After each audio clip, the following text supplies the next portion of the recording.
y'all don't hear us. Pull up a seat and motherfucking listen.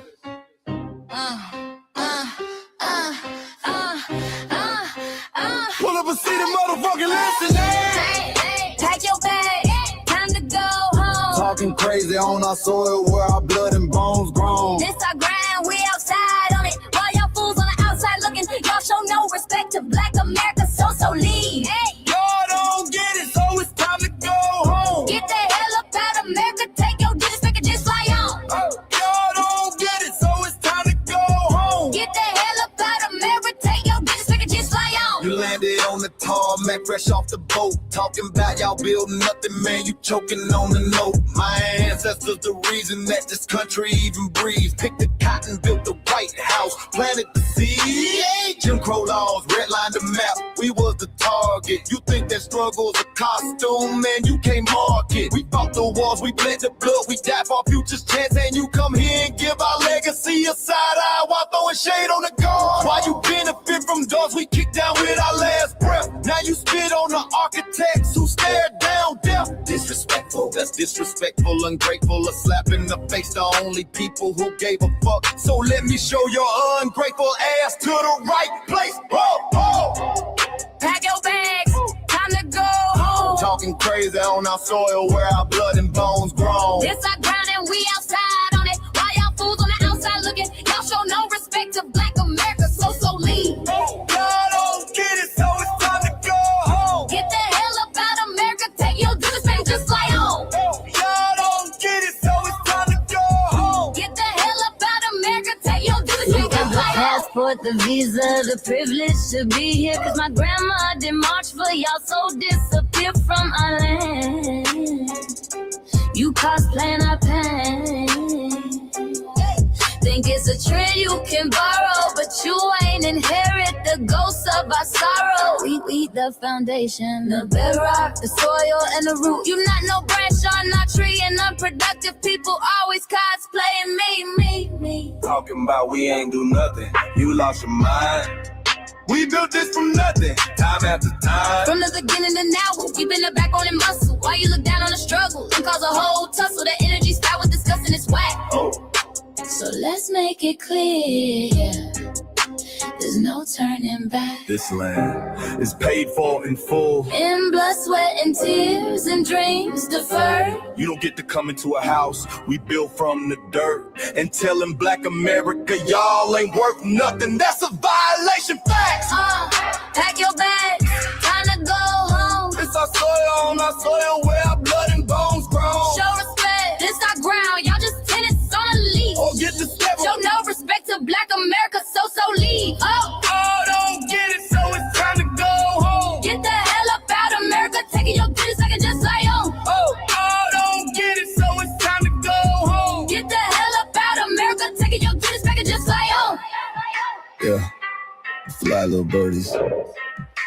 Fly on back to where you came from. This ain't for you. The soil is sacred. We said what we said. It's time For y'all to go home. So fly a little birdies fly. So fly a little birdies fly. So fly a little birdies fly. Fly far, far away from here. So fly a little birdies fly. So fly a little birdies fly. So fly a little birdies fly. Fly far, far away from here. So fly a little birdies fly. So fly a little birdies fly. So fly a little birdies fly. Fly far, far away from here. So fly a little birdies fly. So fly a little birdies fly. So fly a little birdies fly. Fly far, far away from here. Bye-bye, little birds.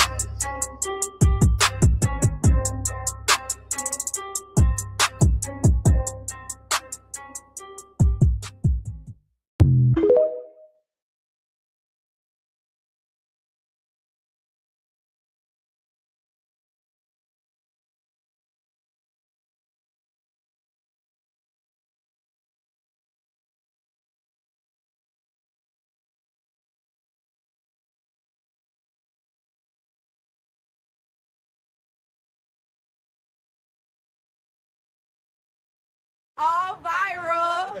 Man, y'all make sure y'all share this video and make sure y'all subscribe to All Viral Access Media. You know the vibes.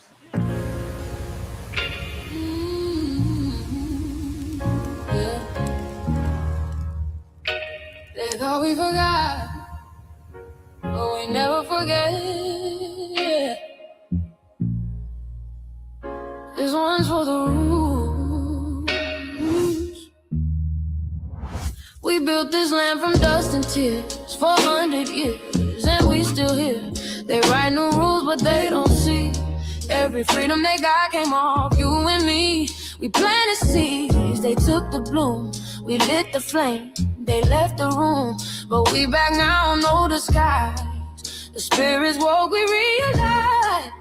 All we want is what we earn. That sweat and blood, yeah, that table turn. You can't buy culture, can't fake that fight. This is our day, this is our ride.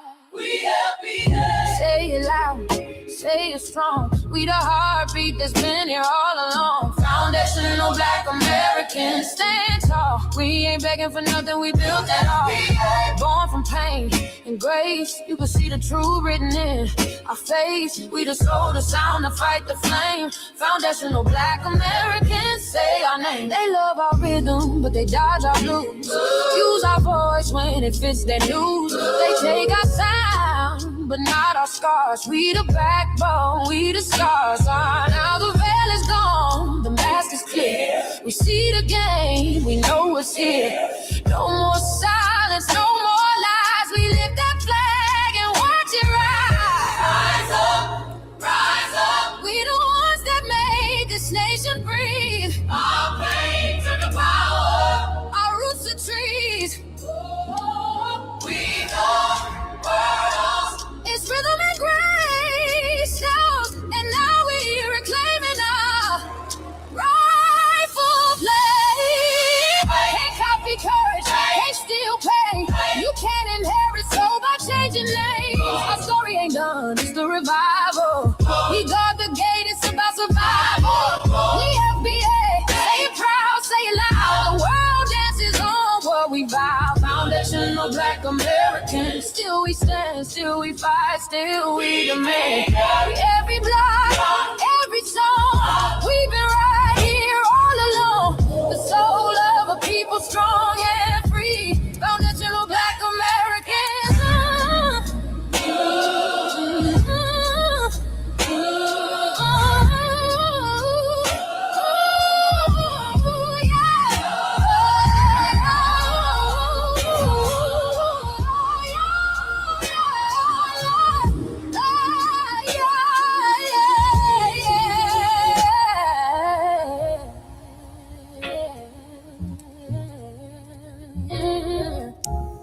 We the first, we the rule, we the fire. Still rising, still here. Foundational Black American.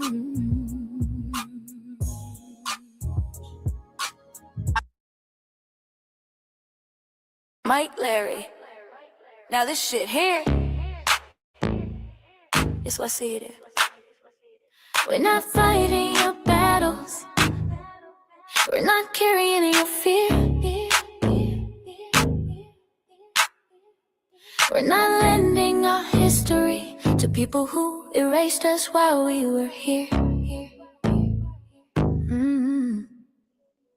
Just cause you're born here, don't make you FBA. That makes you a citizen, learn the difference today. This is lineage, not a look you can wear. Not a costume you borrow when it benefits you there. You used our culture like an access card, backstage pass, a straight facade. But now the mirror's in your face, no disguise. And you're uncomfortable looking truth in the eyes.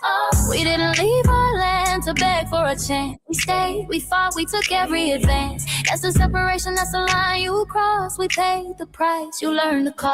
You waving your flag on our soil, but fighting not to go back home.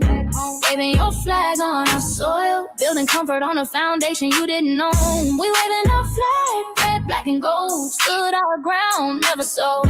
You waving your flag on our soil, but scared to build what you claim you love. Our humor, our style, the way we move, the smoothness, the sound, the things we prove. Music we birth, language we shape, innovation forged under constant escape. Warrior spirit means stay and defend, not flee your land and rewrite the end. You call it success, but don't confuse the two. Ease came after what we went through. You abandoned your land and called it strategy. You wave that flag loud, but won't return to build your legacy. That contradiction tells the story for you.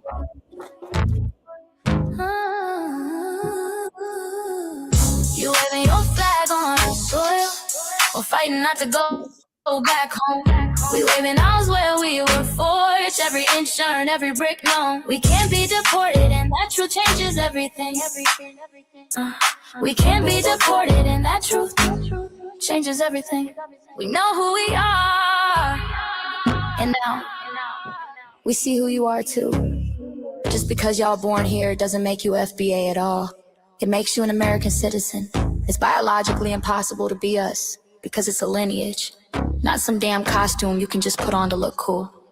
You immigrants and immigrant Americans has used our culture as an access card, a backstage pass to our culture. Now y'all have to look in the mirror. Our sense of humor, the aesthetics, mannerisms, the style of dress, the smoothness, the creativity, our genres of music, innovativeness, our slang, our warrior spirit by staying on our homeland and fighting and not fleeing to somebody else's land to beg for a better life and shit on the very people who fought to have us there. That's who we are. And we know who the hell y'all are waving your flag on our soil and fighting to make sure y'all don't go back.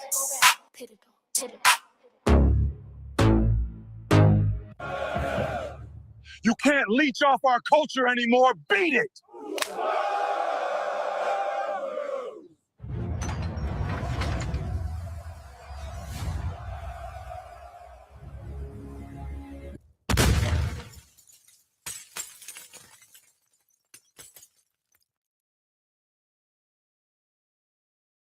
Like Larry, man, you did it again. We really making history. Let's go. Do you like that? Do you like that? Flip your sound, how you like that? Do you like that? Do you like that? Say it loud, don't walk it back. Do you like that? Do you like that? You grew up mimicking us, now y'all switch it up. Turn the carbon copy, y'all ain't black, what the fuck? It's funny y'all connecting to our culture like it's Wi-Fi. Surfing on our waves of our culture, no more agua. Feeling my culture for all these years. Look how time flies, all these colonizers in the skies. Y'all hate, y'all still hate us outside. Study doctor, vampires, it's the blood of our guilt. They copy the flavor, sip the juice. Love the results, hate the truth. Who? Do you like that? Do you like that? Do you like that? Flip your sound. How you like that? Do you like that? Democratic shields, talking points, the road they fill. Fish and chips, agent on the mic, judging FBAs, but ain't you half white? Talking like you one of us, we need a proof face. The agent type, the prune face, like 50 and Jim. It's a cold game, throwing stones cause we build our own lane. I'm joking, kinda, but I mean, smile calm, pressure intact. Y'all proud where y'all from, where they flag, beat they drum. But when it's us, tone switch fast. Same pride, but it's too much. FBA pride, lineage solid. You can't put this on, can't try it on. Built here, stayed and fought, that's the difference. That's the car. Do you like that? Do you like that? Say it clear, don't twist the facts. Do you like that? Yeah. Do you like that? Do you like that? Point made. No edit. No care.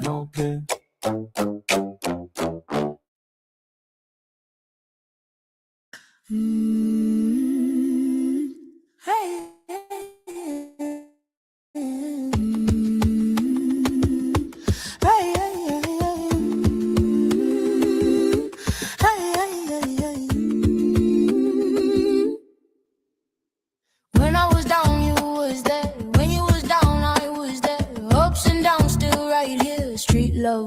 disappear. It's all love. It's all love. It's all love.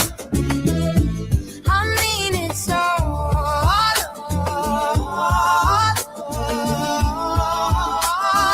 love. Foundational built from the ground. FBA 10 toes down. We compromise, we go through things. Still choosing us, that's what it means. I like it when you pull my hair. Spank me, choke me, you right there. Ain't no switch up, ain't no fear. When it get heavy, we still here. It's all love. It's all love. When I was down, you was there. All love. It's all love. All love. It's all love. When you was down, I was there. All love. It's all love.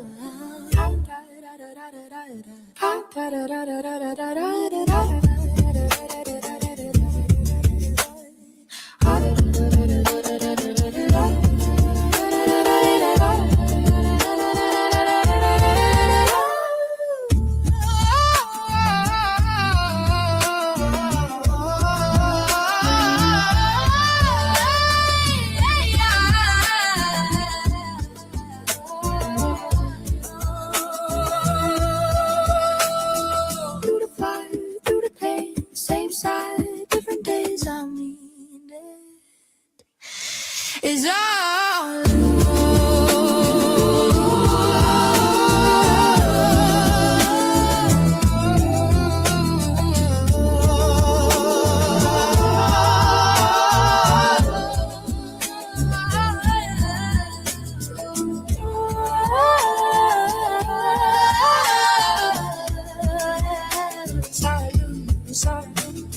when I was down, you was there. When you was down, I was there. Ups and downs, still right here. Street love, we don't disappear. It's all love. It's all love. It's all love. I mean, it's all love. It's all love. Without you there. It's all love. It's all love. It's all love. Without you there. It's all love.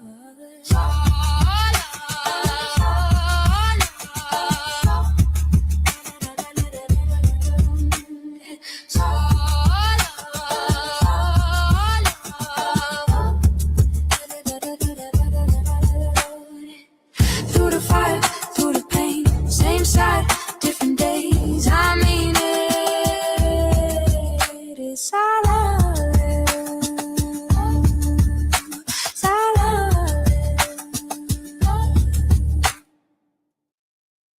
Greetings, Black family. Greetings, and thank y'all for tuning in to another episode of Grand Rising with Shabaka and the CHECCS.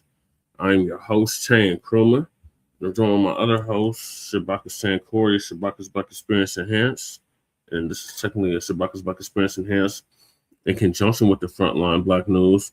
Greetings, Shabaka, from the Mile High Income and illegal migrant flooded city. Greetings from Sand City. It rained this morning out here, so I guess that's weather conditions coming off the coast of California. You know what I'm saying? And so let's do a tour. This is our 11th season, episode 15 of Grand Rising with Shabaka and the CHECCS in conjunction with Frontline Black News. Yes, sir. And on this season 11, episode 15 of Grand Rising with Shabaka and the CHECCS, we'll be discussing several topics. The first topic is the ally narrative under review. Specify, please. So, you got these OTBs are talking about how they're allies to FBA and black people. Oh, yeah. Yeah. He's going to break down that nonsense. Okay. I'm sorry, go ahead. And then Roly Poly Martin is crashing out again. Oh, really? Over the CBC's possible end, if you ask me. Let it end. Let it end. Right. Then honoring the contributions of foundational Black Americans. That's the one that you are waiting on, Pinky Wells. And then we got a federal judge calls out Trump administration for removing slavery exhibit in Philadelphia. Then we got Trump administration. I would have pissed off Mad Dr. D because he was from Philadelphia. Mm-hmm. Yeah, would have. R.I.P. to Mad Dr. D. And then Trump administration wants to erase racist label from infamous killer Klansman, the one that was for killing Medgar Evers, Shabaka. Oh, no, he didn't. Then the man is ill. Then cop who fatally shot black gun owner in Bacc seconds after arriving faces lawsuit. That's here in Colorado. We got crew in the building. We got Pinky Wells so far. Okay. And then we got beloved black activist Shirley Raines dies at 58. Okay. Terence Bud Crawford mortally checks Channing Chowder over selling soul for $100 million question. No, okay. Well, you know, Terence Crawford is from the birthplace of Malcolm X. Yeah. So he breaks down how he's not selling his soul because somebody asked him a question on how much money would it take for him to get back into the fight game. He said, you can't buy my soul. Basically, he said, I'm not selling my soul. Okay, crew. He said Shabaka's 121 years old. You stupid. So 58 is young. Well, I already been your age, youngster. Your test is, can you make it to mine? Shabaka ain't 121. No, that's ridiculous, crew. No, crew, I damn sure feel like it, though. And we are based out of East Denver, North Aurora, Colorado. We give the news from a Frontline and Black First perspective. We are part of the new Blacc Media and also the signal boosters of the new Blacc Media. Frontline Black News has been around for 6 seasons now and counting. And we have several platforms that are part of the Frontline campaign. Frontline Black News is the first, which we started back in 2020, 2021. Actually, Shabaka's Black Experience Enhanced is the first, but we were on Blog Talk Radio. Shabaka's Black Experience Enhanced is based on the 50th anniversary of the founding of the original Black Panther Party for Self-Defense. It started on Blog Talk Radio back in 2016 and have been around for 11 seasons now. Shabaka's Black Experience Enhanced covers the Black experience from the beginning of time until 10 minutes ago. Yes, sir. Part of the Frontline campaign has recently, within the last 2 years, moved from Blog Talk Radio to StreamYard. Please make sure you like and share the broadcast. Please join us on StreamYard, YouTube, Frontline Black News. The links to all of our channels are in the description, including Frontline Black News, Salute, Black News 2, the backup channel. Make sure y'all sub up to that, just because they try to take Frontline Black News down again. Jesse Paris, aka Chan Kruma, my personal YouTube page where I stream the city council meetings for both Denver and Aurora, and community events, and whatever I feel like filming for today. Bad B1 kitties, get out of the window. They want to get on TV. Lady Chase channel, The Revolutionary Agenda, the RBA. Make sure y'all check out the episode she did yesterday on the RBA. It was a real good in-depth episode. So make sure y'all check that out. Then we got our cousin Jay Militant out the Bay Area. What's cracking TV? He's getting ready for the Super Bowl there at Levi Stadium. Well, he's in Sacramento. Oh, okay. All right. Well, And then still the same region. Yeah. we got Kukizi, our brother out the Mile High, our B1 certified brother who usually does the track for Frontline Black News. We're on a paid subscription. His link is in the description. Our brother Breeze Omega out of VA, Virginia, by way of New York. His link is in the description, and congratulations to him for reaching 1,000 subscribers this past week. And then Black Truth United, our young brother, our brother Church of Black Power out of Watts, California, who's now in Houston, Texas. His link is in the description. And last but certainly not least, our young brother Black Truth United, who came up with the B1 Rolodex, which is a modern day green book for FBA and B1 businesses. And then we got the link to the B1 Rolodex, which I'm in it, by the way, for politics from my campaign. And then sign the petition for reparations, the change.org petition. That link is also in the description. Lady Chase GoFundMe link is also in the description. Yeah, no other country is erasing historical facts. Pinky Wells. Well, see, there's a reason why they're erasing that history is because I've been arguing with idiots, Brother Che, and I will not be putting the link up there on my like page is because that page is under review. Okay, it's because we don't need trolls, and we're trying to move forward on something positive. Right, I got to finish the introduction. No, I'm sorry. Then we got copyright disclaimer under Section 107 of the Copyright Act of 1976. Allowances made for fair use for purposes of criticism, comment, news reporting, teaching, scholarship, and research. And I do not own the rights to the music. And if you don't understand racism or white supremacy, what it is and how it works, everything else you think you understand will only confuse you. In all 9 areas of human or people activity, and that is economics, education, entertainment, labor, law, politics, religion, sex, and war, and some say health and nutrition. Sorry. That too, Brother Che, yes, because I've been doing some research on that there as well too, is because just like how they were targeting us with that syphilis, with that Tuskegee experiment, ask yourself this here, ladies and gentlemen, how do you know they're not still doing it through the food chain? Yeah, they're still doing it. It's still going on. The medical apartheid never ended.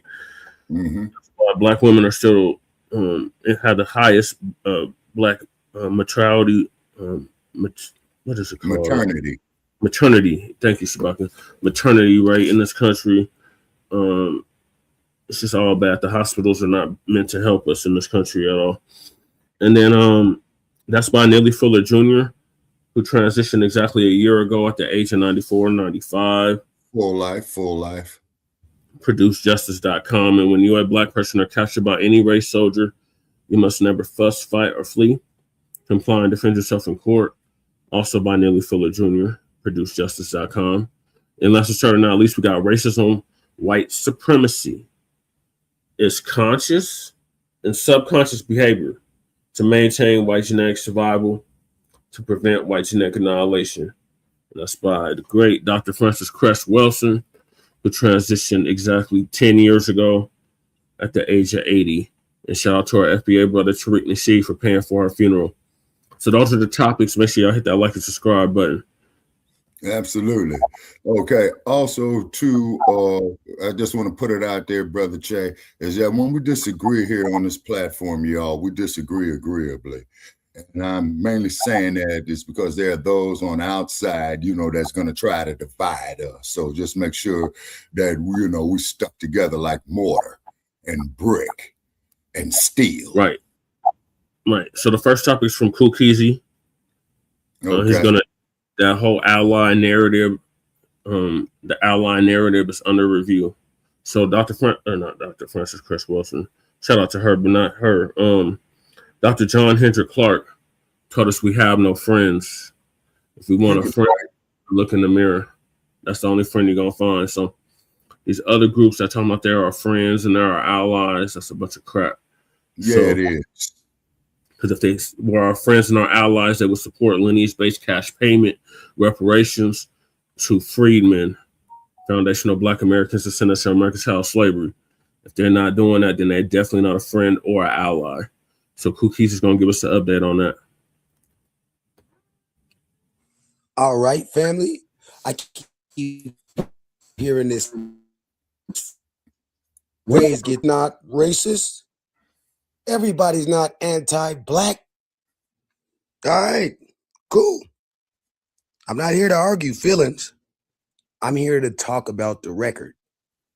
Because allyship ain't about what people say. It's about what they've done consistently as a group. And I'm talking every group on the planet.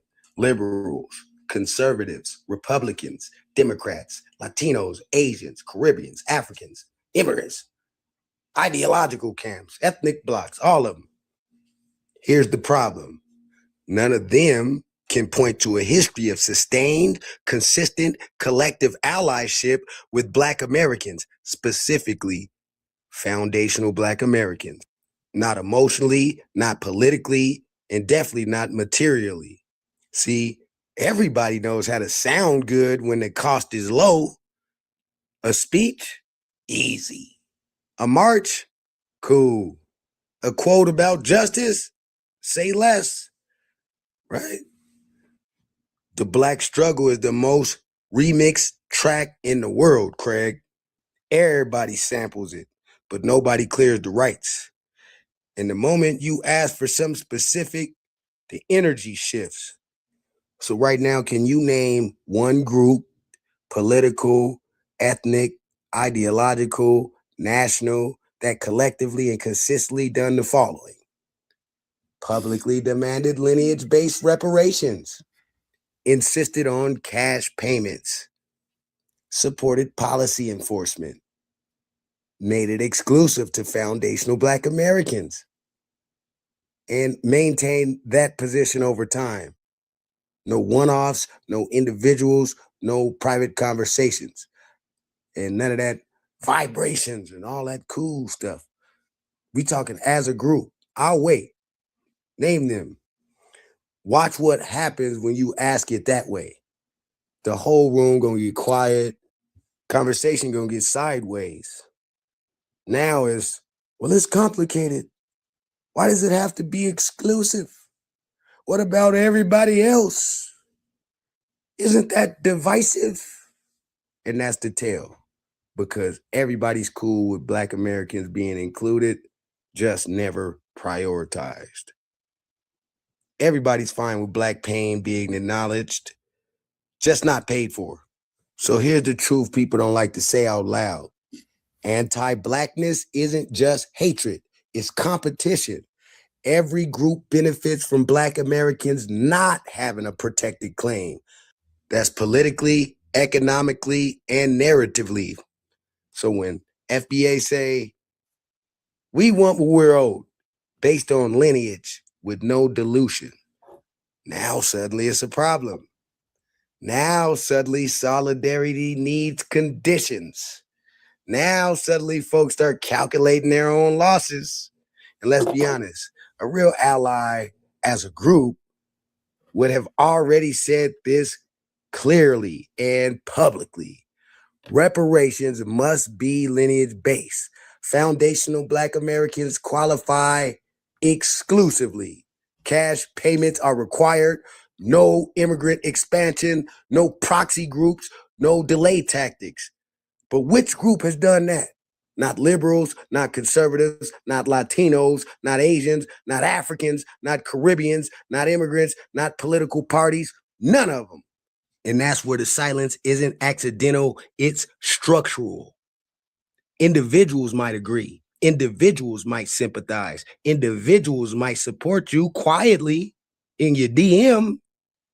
But groups, organized blocks, people willing to stand 10 toes down as a collective and take a loss so Black Americans can be repaired, that don't exist. And once you accept that, everything makes sense. So let me end this report the right way. If all these groups aren't anti-Black, if allyship is really as widespread as people claim, where are the groups right now demanding lineage-based cash reparations for foundational Black Americans exclusively? Name them. Because if you can't, then stop confusing politeness with solidarity and stop selling lies and myths instead of receipts. That's today's Culture Report. Black first, shout out to everybody that stuck with me and listened to this. All you scared to death Negroes.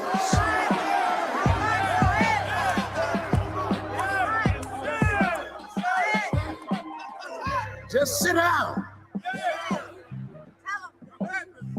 Don't you come out to defend our enemy. You sit down. You're right, crew. And you shut up and tell your master to come on out and deal with this. Deal with it.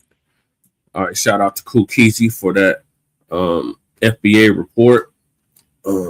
Yeah, so these groups, they always talk about, oh, I'm your friend, I'm your ally, and all this shit. We all the same thing. We just all get along. The most stupidest shit I ever heard. Right. We all bleed the same color and all that nonsense. Now, I need to come correct and get these damn politicians to cut the goddamn check for the record for these cash payments. Otherwise, no argument from me, sir. I don't want to hear no talk about allyship and solidarity and kumbaya, my lord. I don't want to hear none of that shit. Brother Paris coming with the real this morning. Can't help it, Shabaka. It's real times that we're in. So yeah, cut the check for reparations. If they're not talking about cutting the damn check for reparations, then they're not no goddamn ally. They're not no friend. What they are is a user and an abuser and a taker instead of a giver. So we don't offer that shit. So if you're gonna be an ally, a true ally would be like Michael. Michael is a true ally. Yeah, shout out to Michael. Michael be on these politicians' helmets about our lineage-based cash payments all throughout the country. Right. Not just the state of Virginia, but all over the country. They be calling the ones out here in Colorado like, hey, y'all support lineage-based cash payments? So it's like, that's an ally. But the rest of these ones, there's some on the individual level, but on the collective level, no. None of these groups are our allies or friends. Because they have not shown that at all. They want us to go up and champion their causes. Right. For our cause, which is reparations, to be championed. They're nowhere to be found. They want us crashing out behind ICE. ICE ain't got nothing to do with our black asses. We can't be deported. Even the commander in thief said it. That the children of slaves. Oh yeah, they called the black ICE agent a house. Well, you had white slaves too. What about them? What about that? Now I will sit up here and I'll be willing to listen to the first motherfucker that would tell me, show me any other group that went through the shit that we went through here on this U.S. soil on our blood. The castrations, the lynching, the Emmett Till cases, the Scottsboro Boys cases. Right. Exactly, Shabaka. The George Skinny cases. Oh, man. Oh, Che, I forgot all about that young man. 14 years old. No representation in court. They lynched that. They executed that young man at 14 years old. Yeah. For a crime he didn't even commit. Yeah.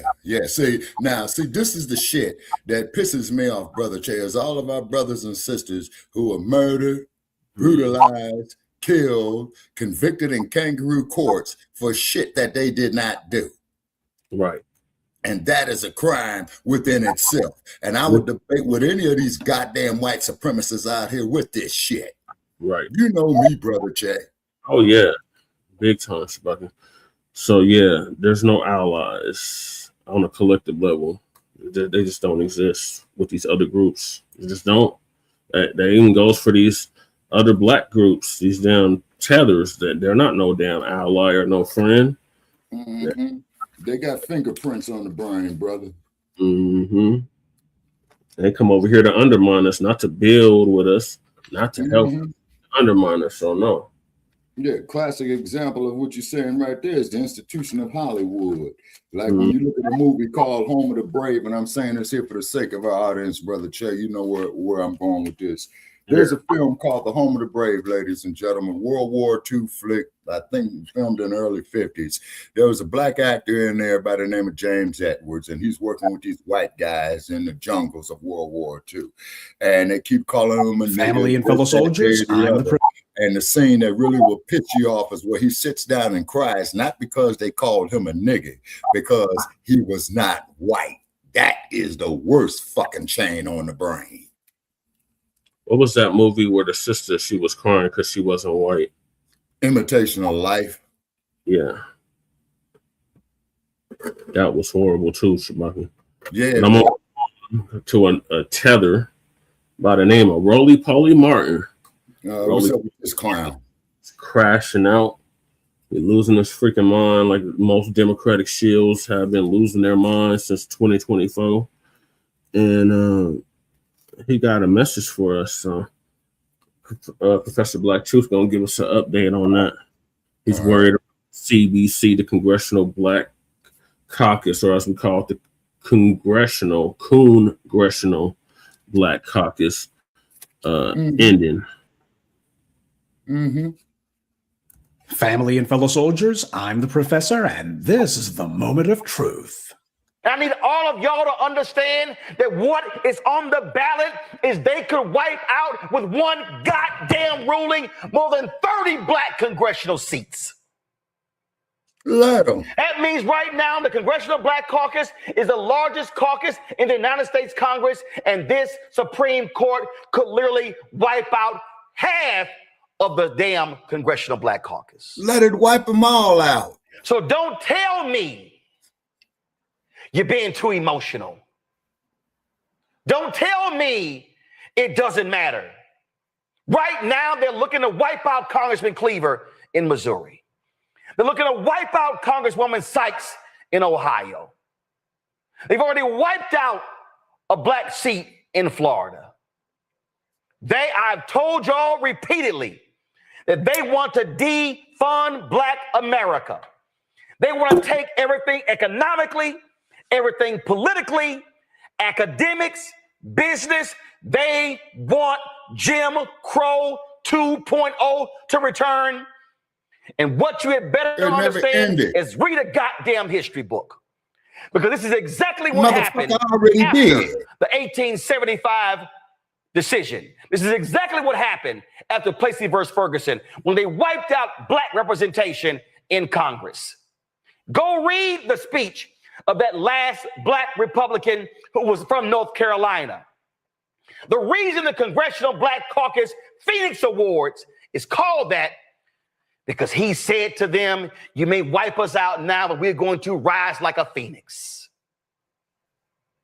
Every single one of y'all watching, y'all want to understand why I'm trying to tell y'all, stop sitting here debating this bullshit, LeBron and MJ, and we talk about dance and everything. These white nationalists literally are trying to wipe out every black advancement that we have seen, not since the Civil Rights Movement, but since Reconstruction. I've been saying that for the last 10 goddamn years. It's not a drill. This is reality. You had better understand, I'm not going to be silent while it happens.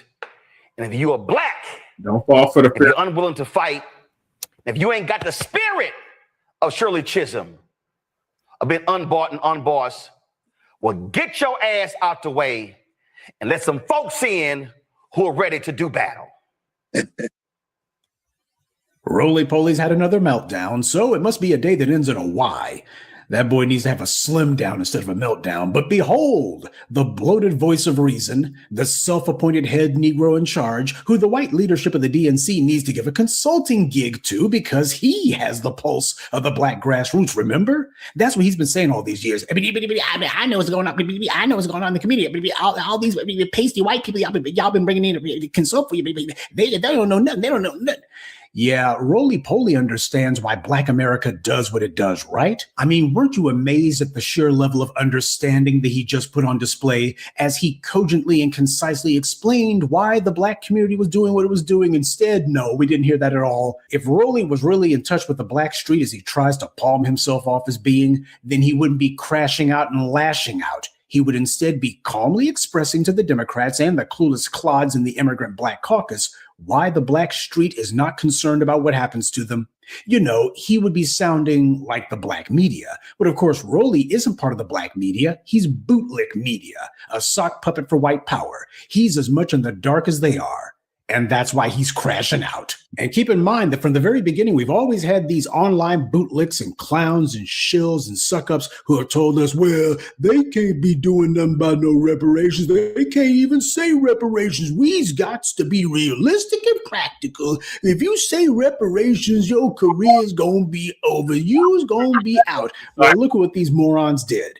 They slavishly decided that they were not going to say anything that would give any of these white DNC paymasters even a little bit of heartburn. They made sure to stay as far away from the black grassroots as possible, and they're still on the verge of getting kicked out anyway. It didn't save them at all.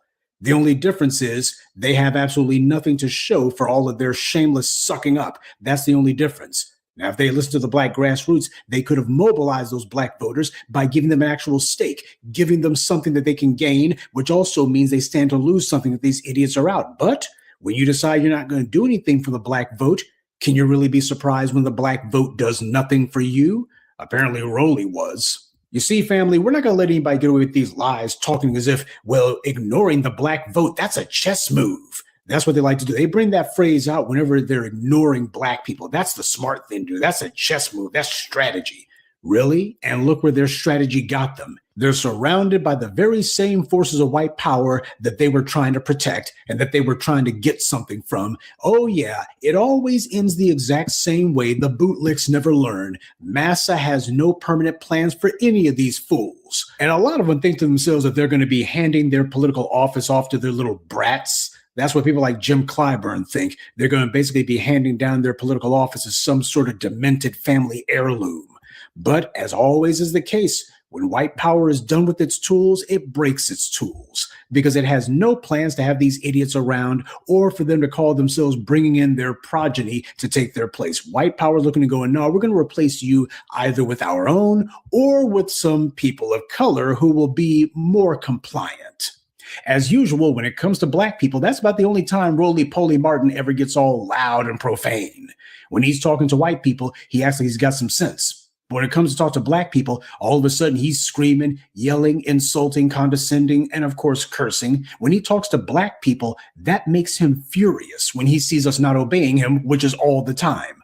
Almost as if he's scared Massa will take away what few butter biscuit crumbs he might have had. I mean, just listen to the panic from this clown. They could wipe out half the congressional black caucus.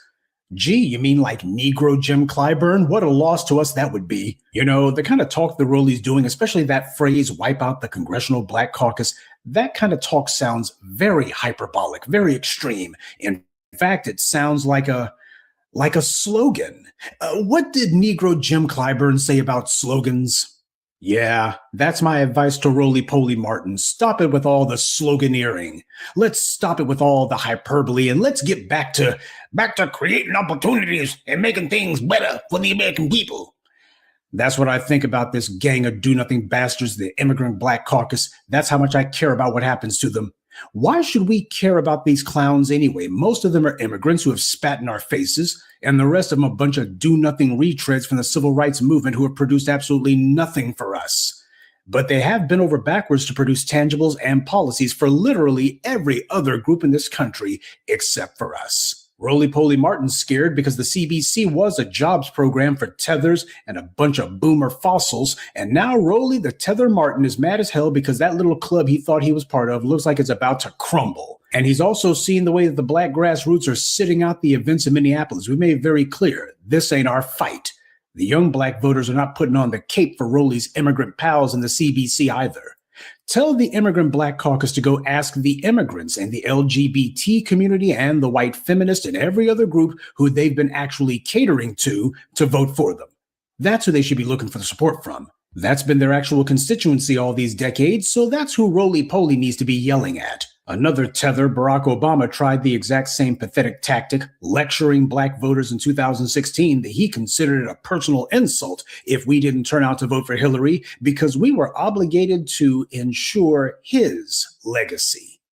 That disrespectful tethering scumbag spat in our faces from day one for 8 years, and he continued to every day ever since, even out of office. He did nothing for us, but he tied his forked tongue in knots trying to stick up for white power and cater to them. And he sees how far that got him in 2016 and in 2024. The big sea change, the big problem that Roly-Poly just can't adjust to is that the Blacc Media put transactional voting on the map. We made it a thing, and it's caught on. Roly-Poly and the rest of the shills from the Democrats are mad as hell because their entire finesse was that they assured white power they could lead us around by the nose and they could keep us voting for nothing. They could get us on the treadmill and keep us on the treadmill forever. They would have us eating out of their filthy hands. And Democrats wouldn't have to worry about any sort of political revolt from the black grassroots because we were under the control of these bootlicks. At least that's what he thought he was selling them. But thanks to the Blacc Media, that means you, family. Thanks to you, black folks managed to wreck that whole finesse.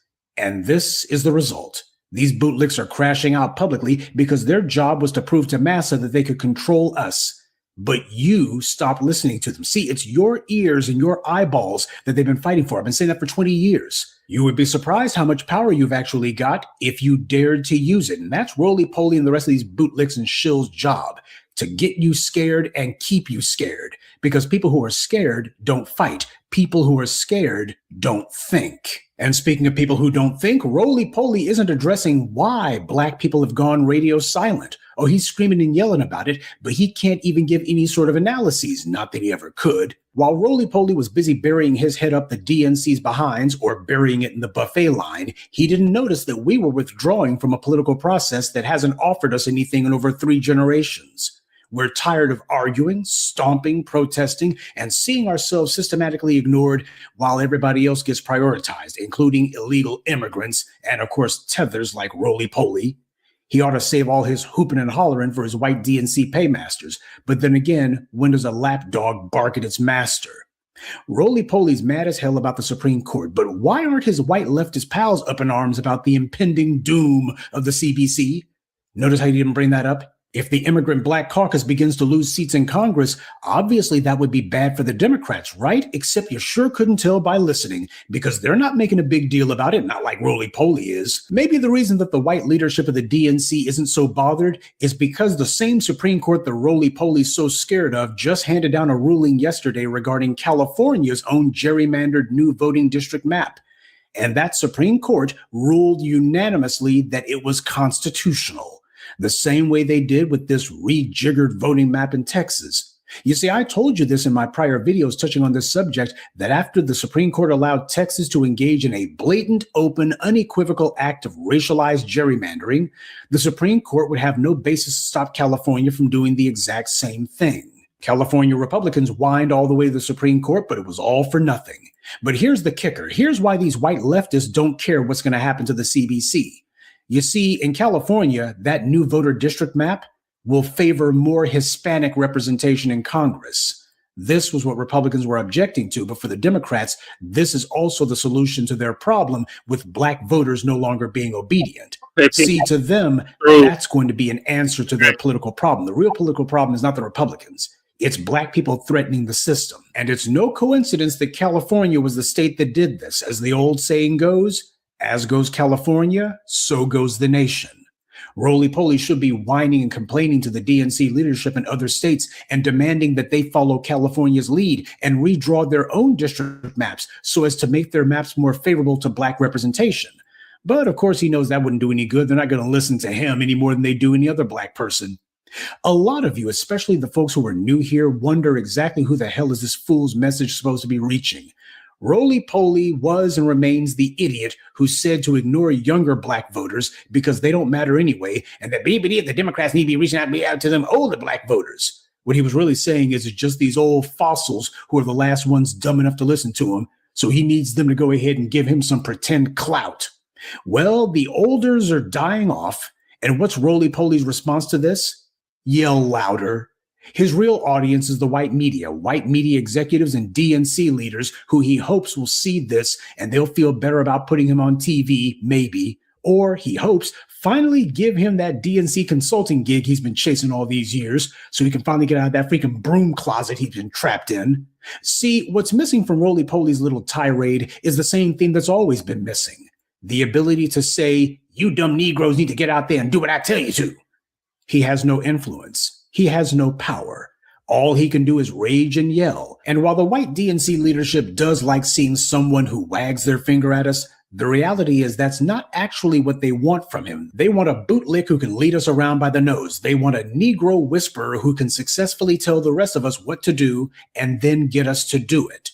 That's the entire point of having bootlicks and shills like Roly Poly on the payroll. It's no accident that this is happening to the Black immigrant caucus, because they wanted to insulate themselves from the Black vote. They wanted to be able to get into and to hold office without having to do anything that Black people told them to do. We have been fighting these scumbags for decades. And it's not just at the federal level. If you take a look at what's been going on in these states, like with California's so-called Black Legislative Caucus, and then you look all the way down to the local level, you got these sorry Negroes who keep getting into office, and the first thing that they do is they let massa know that they can't wait to sell out.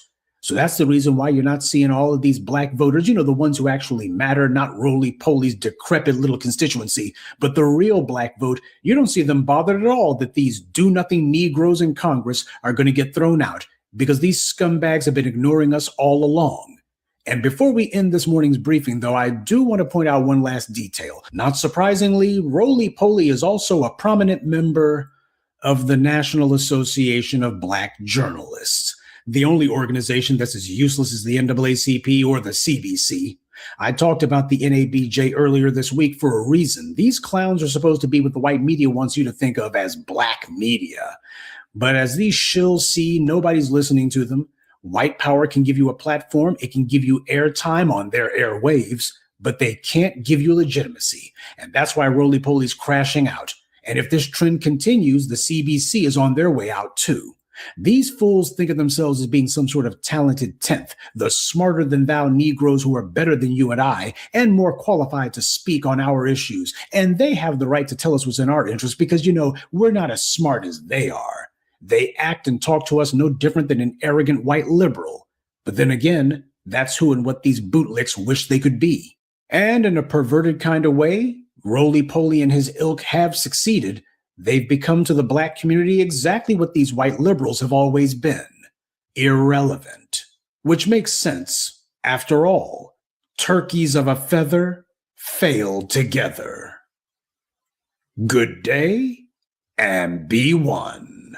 I'd like to take a moment to mention some of our contributors: Brian Walton, Jesse Gibson, Deep Eye 904, Tori Hughes, and Rose Arnold. Salute to them and thank you to everyone for listening, liking, and sharing this message. Black empowerment only exists because of you. That's right, Professor. It only exists because of you. All right. So Roly-Poly Martin and the Democratic Shields are crashing out. They're fear-mongering again. It must be election time. Oh, yep, it is election time. The midterms are in November. And Right. They're losing their freaking minds, and we don't give a damn. All that shame, blaming, and explaining didn't work in 2024, and it's not going to work in 2026, and the damn sure is not going to work in 2028. Yeah, just like with Obama and his finger wagging. Mm-hmm. Well, Which was really a joke. We stop to that madness. Sambo has no sway in the FBA community, and the white supremacists know that now. Now we got the white supremacists talking like us. Imagine that. What are your thoughts, Shabaka? Okay, what it is that these white supremacists are getting more and more emboldened, okay, with their nonsense. As you know, I've been going back and forth with them on my like page as well. Also, too, then you get these brain dead, ass scratching Negroes once again. Oh, well, look at me, boss. See what I did, boss, for you, and all of that. You see, and I've been debating with these clowns on my Facebook page and things of that nature right there.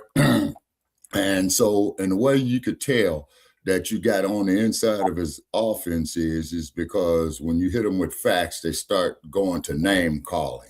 Say due to their frustration and that you're hitting a sore spot. You see what I mean? Yeah, they resort to them attacks. Instead of attacking the argument, they want to attack you personally. Oh, absolutely. And then on top of it, they're so quick to tell you about all the bed wenches that they got in their family as well, too. Oh, God. Yeah, exactly. And I'm stating it for what it is. Well, we all bleed red. We're all the same. This is February. All of you of the Caucasian persuasion with that ignorance of philosophy and doctrine. Let's see, 1, 2, 3 months from now, we're going to be out here at about a good 120 degrees. Come sit out here in the sun with me. Yeah, you know what I'm saying? Damn, but you got to leave your sunscreen at home. They're going to be looking like a bunch of damn lobsters. Exactly. All right. Exactly. Well, you people don't deserve reparations. That was so long ago. And just like that bastard in California said, what did he say? giving reparations to us is like paying child support to an illegitimate child that is not yours. Well, funny that bastard should bring that shit up.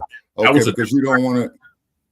Yeah, it was a Democrat that said that shit. And so therefore, but one thing that white man does not want to be brought face to face with of how he went out there and violated young black girls. So because they always try to paint this picture like, oh, Republicans bad, Democrats good.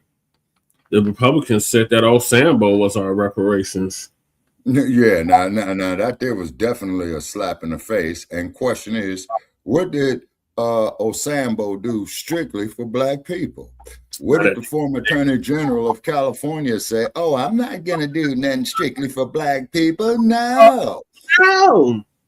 Okay, so therefore, lady, what you just said in an indirect way is that you are totally useless to black causes, which she is. We knocked her off the paint. Then she said that nonsense back in 2019, and we knocked her off the paint again. She didn't even make it to the primaries. She didn't even make it to Iowa. And then they called themselves trying to run her in 2024. We shut that shit all down. They were paying all these celebrities to try to convince us to vote for that cackling hyena that cleans her collard greens in the bathtub. Right. He said, hell no, we reject your deposit. So exactly. And then the cold part about it is I'm not exactly a fan of Trump, but what I dug was how he put her and old Sleepy Joe on the same helicopter to get out of Dodge when he became the president again. Yep. Shake the spot. Yeah. Both of y'all got to go. Yeah. So yeah, roly poly and the rest of you Democratic shills like Jeff Fart. Right. Angela Rye with tomato on the side. Right. Cross-eyed. Andrew Bussy Gillum. Yeah. Or any of y'all mugs that's damn chilling for the goddamn Democrats. It don't work no more. We're not getting our booties to the polls to vote blue no matter. Them days are over, so y'all can continue to crash out. We don't give a damn about what you talking about. We don't care if the CBC gets disbanded. CBC they ain't benefited us one iota since their inception in 1972. So with the CBC, Congressional Black Caucus, the Tether Caucus, the Immigrant Caucus, to hell with them. Right. You say, and then the cold part about it is you have to look at it is what good is if it's not going to represent the interests of the people that's supposed to be representing. They represent the interests of everybody. They don't even have on their mission statement support black issues, issues that specifically pertain to the black community. None of that. They have minority and immigrant and all that other nonsense. So, people of color. All that other broad ambiguous language. I mean, you can if you want, Shabaka, but we might get some damn trolls. Okay, are we in the mood for trolls this morning? I mean, it's technically your show. I'm just hosting it, but if you want to have them up here, I mean, we got a lot of topics to get to too. Oh, okay. Well, let's deal with the topics, man. We'll deal with trolls later, man. But you can share the link out to the show. I put that in the private chat already, but I'll again. Okay. You said it to Joe, right? To Joe. Oh, you talking about Black Joe? Yes. No, I sent the link out in the private chat, Shabaka. Oh, okay. All righty. Okay. All righty. Okay. All right. And then the cold part about this too, ladies and gentlemen, is that it's very, very amazing of how these other groups are going to tell us about black culture. But when black culture tells these other groups about their racist white supremacy ideas, then all of a sudden we are called black racists. Now, to be a racist, you got to control the economical system, the political system, the commercial system and the entertainment realm, and we don't control nothing. Exactly. We don't control no police departments, no banks. Exactly. Financial institutions such as insurance companies and stuff like that, stock brokerage firms, you know. The only thing we control is the culture, and now the narrative. And now that brings me to our next topic. So FBA is on the map. I mean, we've been on the map, but now the white-owned media is starting to acknowledge us more and more. So, shout out to ABC News for this. ABC News did a piece on foundational Black Americans called "Honoring the Contributions of Foundational Black Americans." So this has the internet in an uproar. A lot of people are in support, but we always got the haters. So the haters had their little slick talk, calling us a cult, and talking about Tariq's our leader. Tariq's not the leader of FBA. There is no leader of lineage. There's no leader of no lineage. So y'all need to stop with that nonsense. The Code by Neely Fuller Jr. is the leader.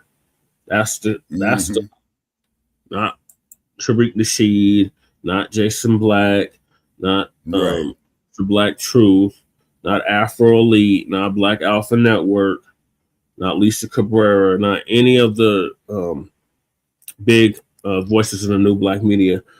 None of them are the leader. The Code is the leader. So this needs to stop with this nonsense. But shout out to ABC News for this. So I'm gonna play the clip of ABC acknowledging foundational Black Americans. So this is what this is the second or third time the white-owned media has acknowledged us publicly on the national scene.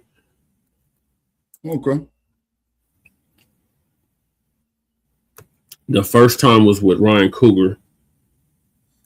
Oh, yeah. When he was talking about sinners and his lineage. And now ABC News so they're listening. And you got Tucker Carlson talking about foundational Black Americans, calling us the real heritage Americans, and calling people like, I covered that like weeks ago, Shabaka. And then calling people like Byron Donalds, Tedders. And I seen a video of an ICE agent at a restaurant. He called the owner of the restaurant an anchor baby.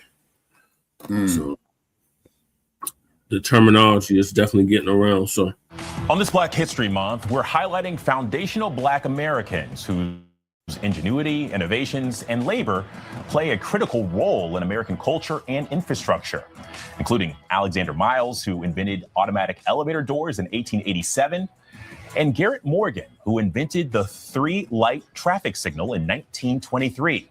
And our next guest is working to ensure that foundational Black Americans' contributions are known. Before the modern day toilet, the can, the pot, the throne, the john, whatever you call it, going to the bathroom used to be messy, uncomfortable, it smelled bad, and it could also spread disease. All that began to change because the foundational Black American invented the modern indoor toilet, and his name was Thomas Elkin. Yeah, thank goodness for Thomas Elkin. And that is just one of many videos made by author and creator of Foundational Black American Legacy, Teresa Allman. She joins me now. Teresa, hey, thank you so much for your time. But I was curious, what inspired you to make videos spotlighting foundational Black Americans? Alex, this goes back a few years ago when I was in kindergarten. And it was my first Columbus Day in school, and I was very excited. I sat there and I was allowed to share something. And what I told the class was that my father said that Columbus did not discover America because people were already here. And I don't remember what happened. That was quite a while ago. But I do remember feeling that his story may not be accurate or truthful. And from that day on, studying about what happened in America was just not sitting well with me. So it was my desire to change that feeling and teach about the inventors, foundational Black American inventors, because that's something people can resonate with. There are inventions all around us that were improved and created by foundational Black Americans. Yeah, certainly. Well, in your history, or in this history and in this research process, what's been one of the inventions that's stuck out to you the most?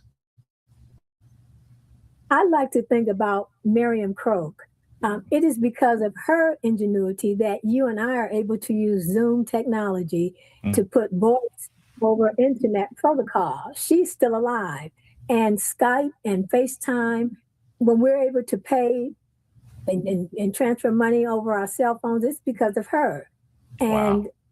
I didn't know that until I looked into it. So, that's very powerful. We take that for granted nowadays. 100%, and you just taught me something too. I've got a research project after this segment. But listen, Teresa, because I think this work is really important. So I mean, how can we learn more about other foundational Black Americans? Well, one thing you can do is buy my book, but then there are other things you can do, such as just research. There are books available in the library. Fortunately, there's the internet. You can always look up people and look up things and just look into who invented this. And people are surprised because what I enjoy about my publishing company is that people are doing their own research. And that's what I want to see, is people actually researching and learning for themselves. Well, and it feels like, so much of this just kind of boils down to curiosity, just like you had in kindergarten there, Teresa Allman. Hey, thank you so much. Thank you for having me. Trump administration. So that was the piece that everybody's talking about on social media, Shabaka. Shout out to that sister giving us that history. I did not know that. I know we came up with a lot of things, but the VoIP technology, I did not know that. Oh yeah, and then also too, keep in mind is that when it came to intellectual property that slaves made, that intellectual property automatically became the property of the slave master, because you got to keep in mind the slave master owned it as mind, body, and soul. Yeah, but irregardless, Shabaka, we still got over 50,000 patents. Well, true that. And we all know why they created the patent office, so they could steal everybody else's inventions. Exactly. All right, so what are your thoughts on this piece, Shabaka? Okay, well, it was very, very informative. I've learned something right there. And also, too, once again, it contributed to the world's high-tech economy. You see?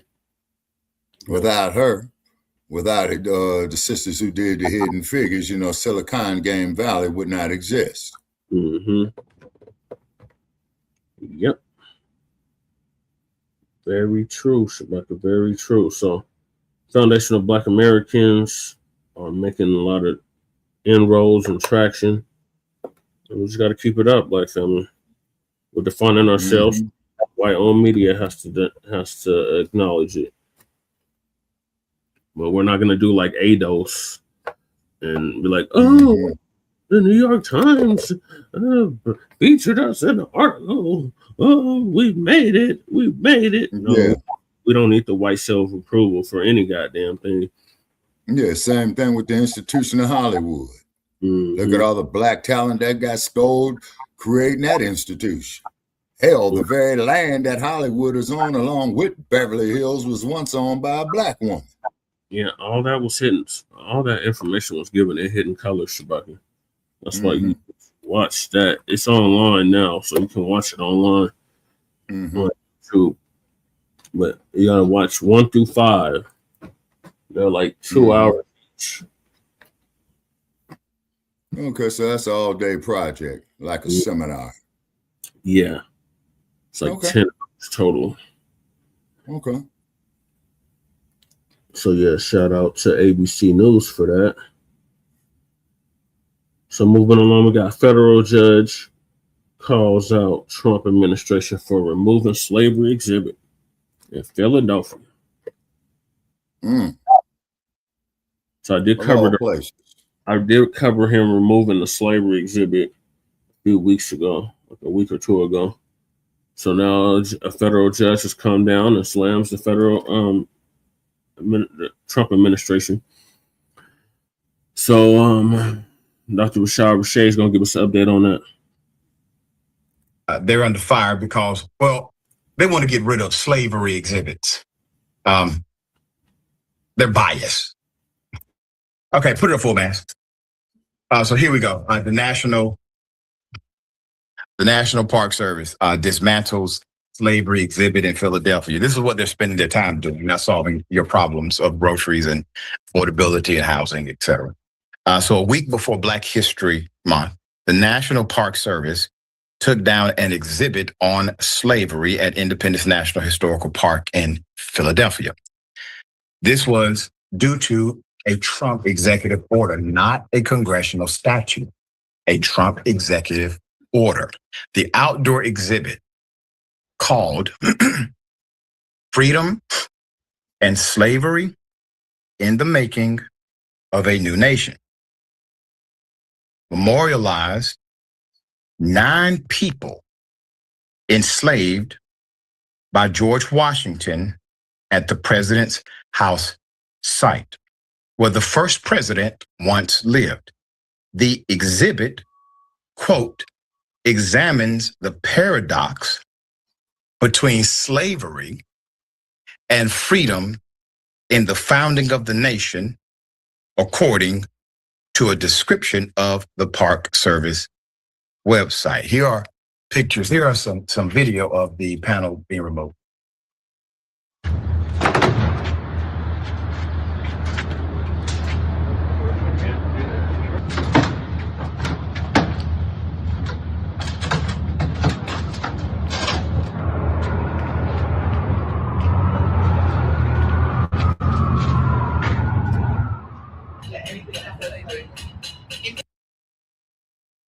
Let's put the picture back up again. Let's put it back up so at least here, you don't have to take it down. You can rewind it, put it up, print it out.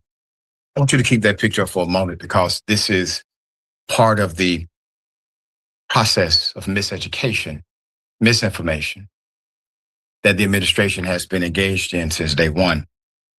You see, they don't have any love for George Washington. They don't have any love for the founding fathers. They don't have any love for the U.S. Constitution. How could they have any love for these individuals? They have no love for rule of law. They have no love for any of it.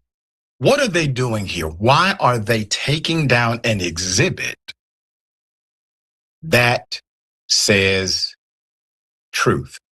I thought this was about reserving history according to them, but they're taking down historical elements that deal with white superiority complex and slavery. They're taking away the historical realities of how this nation was founded. They are eliminating the actual lessons or attempting to eliminate the actual lessons that a society should learn through their historical mistakes.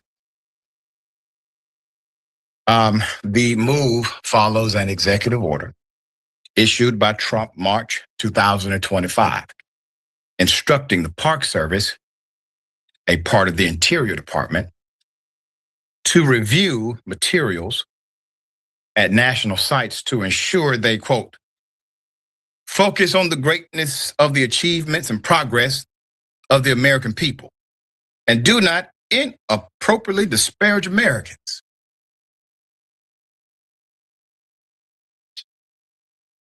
The hell does that mean? What are they saying? What is the expression here? Well, who are American people? Obviously, white men are the only Americans in history because they're not protecting white women. They're not protecting black men or black women. They're only protecting white men. U.S. District Judge Cynthia Roof, who was overseeing the Philadelphia's federal lawsuit against the Trump administration over the removal of a slavery exhibit at the president's house, ordered the federal government to, quote, mitigate any further deterioration or damage to the exhibit's panels after inspecting their condition. In a hearing over the removal of the exhibit, a federal judge told it to DOJ attorneys straight up, quote, you can't, this is what the judge said, direct quote, you can't erase history once you've learned it. It doesn't work that way, says senior U.S. Judge Cynthia Roof, an appointee of President George W. Bush. The response, quote, although many people, this from the AP, although many people feel strongly about this one way, other people may disagree or feel strongly another way, said Assistant U.S. Attorney Gregory Enden Birkin. Ultimately, he said, quote, the government gets to choose the message it wants to convey. Nah, bruh. Nah. We the people. We the people. We the people. You work for we the people. It's about time we remind you of that. We the people. You may believe that Trump, because he's a bulldozer, he will protect you.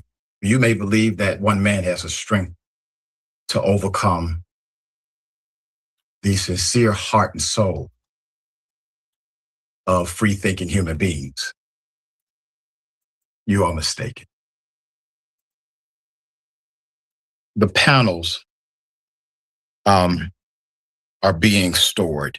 Roof swiftly cut him off when he made this statement and said, quote, this is what the judge said. That is a dangerous statement you are making. It is horrifying to listen to, she said. It changes on the whims of someone in charge? I'm sorry. That is not what we elected anybody for. End quote. Michael Court, founder of Avenging the Ancestors Coalition, said he was stunned by what he saw. Quote, the best way to describe it is taking historically expensive information and throwing it into the basement of Uncle Joe's garage, end quote. Mr. Court said, describing panels stacked against cement walls and resting on bare concrete floors. Quote, I can't say that they were damaged, but I can say they were desecrated. And for me, the desecration is worse than the damage. Now, let me provide a comparison. Those who may say this isn't a big deal. We got to deal with policy and budgeting. And we do. The Republicans are not, but we do. We should. But I want you to understand the power of psychological influence. Why do you think state governments in Republican states pass laws to stop cities like Atlanta and counties like DeKalb County or in Charlotte? Why do you think they pass laws to make it illegal to remove racist people from statues in their communities? These are Black communities with statues of Confederate leaders who are openly racist against Black people. And when governments, local governments said, we no longer want to pay for this oppression, we no longer want to maintain this oppression, we no longer want to see this symbol of oppression. As soon as they did that, state governments led by Republicans passed laws to make it a state crime to remove a monument of a racist inside of their local community, even put mayors in jail for it. One of them used to come on this program. So if you don't think it matters, understand they wouldn't be doing everything they can do to dismantle the historical record of Black people progressing out of the worst circumstance imaginable and preserving the record of white superiority complexes in the element of symbols or statues. It means something. It's not of nothing. It means more than you think it does, for the most part. The city of Philadelphia suing the Trump administration, thankfully. So the city filed a federal lawsuit on Thursday, on the 22nd of January, actually, against the Trump administration over the National Park Service removal of the slavery memorial at President's house in the city. The governor tweeted on Josh Shapiro, Donald Trump would take any opportunity to rewrite and whitewash our history, but he picked the wrong city, and he sure as hell picked the wrong commonwealth. Thank you, Governor, for your words. We will see how the civil suit pans out. Share thoughts. So, the Republicans in Georgia were so interested in protecting white supremacy that they made sure we can't take treasonous bastards off of Stone Mountain here. That's right. Mountain. We have to, for some reason, document and praise people who fought against our country and tried to destroy it. That's how important white supremacy is. And you're so right. The Germans know better than to erase history, because if they do, damn to repeat it again. Yeah. Young hearts and minds who don't know a thing about slavery won't see it coming, but it will come again. You make such a great point. You go to Germany, you will see, contextualized properly, their history. And they make a clear distinction between their historical evils and their current understanding of them. But they reserve and preserve the record for anyone to see as you walk through the streets of Germany, as you visit German shops. It's almost as if there's a pride in the new progress of the modern era. Mm-hmm. And there's a disgust of their previous, atrocities. Okay, thanks, Michael. Shabaka, what are your thoughts on Trump removing the exhibit and then the federal judge that George W. Bush, the Junior Bush, put in place? Okay, well, that there just goes to show just how redundant that Trump is because you got people inside his own party are telling him he's wrong. You say. So that's quite a paradox right there. And of course, a paradox is a contradiction that is true. You say. Well, Shabaka, we all know that's not his damn party. He just as a Republican because he said they were so stupid. Yeah. He did say that, Brother Chad. I do stand corrected on that one right there because he said they're so damn stupid that they'll go for anything, And then the cold part about it is, the sad part about it is that Trump, who was an undercover racist all along, is because I don't know if you recall his TV show called The Apprentice. Yes, I remember The Apprentice. Yeah, okay. And then the sad part about it is that he was putting on a lot of fights in professional boxing in New Jersey, I believe, at the Trump Taj Mahal. But as soon as that dude became the president, man, this dude did a 180, man, that you wouldn't believe, you see. But at least the man stated how he honestly felt when he made that statement then, and he stated how he honestly feels now, you see. So although it pisses me off, although it does make me angry and what have you, but he is stating how he honestly feel, as opposed to these dummerats who would sit up there and say they for one agenda and then go out there and do the exact opposite of what they say. You see, look at the state of California. That's a classic example of it right there. Yeah. You see, here you're going to elect a damn movie actor as president back in 1980. Yep, California started that nonsense. Yeah, they did.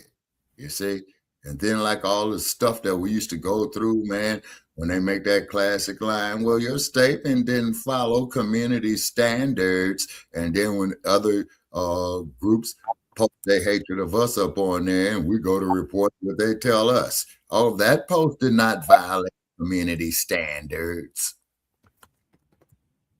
See, hypocrisy is real. Yeah. Yep, it is. It definitely is. Yeah. So I'm responding to a stupid ass comment. What's the comment, man? What's the comment? I want to laugh this morning. Oh my God, this is ridiculous. So so we had this dude, this brother that was killed here in Colorado, and Dr. Rashad Rashay covered the story. Right. So it's Colorado's open carry outside of Denver and Aurora and Boulder. This fool comes out of nowhere and says, and they don't need to drop a gun when the officer yells at them too. That's wild. So he's basically trying to justify this young black man getting killed by the police out here in Douglas County. Wow. And I said, you will say anything to justify the murder. Did you have that same reaction with Renee Good and Alex Pretty? And he said, our murder, he died, not us. And no, I didn't, because those two cases were different. Yeah, once again, see, the hypocrisy is real. Unless the lady that was actually kind of similar, but she was driving a car. This guy had his gun in his hand and refused to drop it 3 times. A young father gone. Trust me, I know that sucks. And I said, I'll just tell this fool. Just told this fool something. I said, and then he says, the fuck you talking about? Check what box? Oh, I said, you will say anything to justify the murder of black people in this country at the hands of law enforcement, just like the people you check the box for. And then he said, who the fuck are you talking about? Check what box? That guy, he can't even type, right? I think he meant that guy wouldn't and dropped his gun. Call a strike and a ball. And I said, well, I just tell this fool. Just responded to his ridiculous comment. And make sure he spells the name right of Frontline Black News. I said the white box. Don't play dumb. Damn it. All right, we do it. This damn computer's acting dumb. I said the white box. Don't play dumb. Right. Majority of you Latinos claim white on everything anyway. Right. And then not to mention the fact that the state of California had classified them as white during the time of the civil rights movement in the early 60s, I believe. Yeah. Well, they had classified themselves as white all the way going back all the way to the 1930s. Oh, okay. All righty. And that poster that Kukisi had up in the first video played, had Felix Torino on it. Okay. He's the founder of LULAC, which is the oldest Latino civil rights organization in the country. And he said the Negro's problem is the Negro's problem. So we're saying the Latinos problem is the Latinos problem. They can hold their own taco, burrito, chalupa, whatever the fuck. We ain't got to do that shit.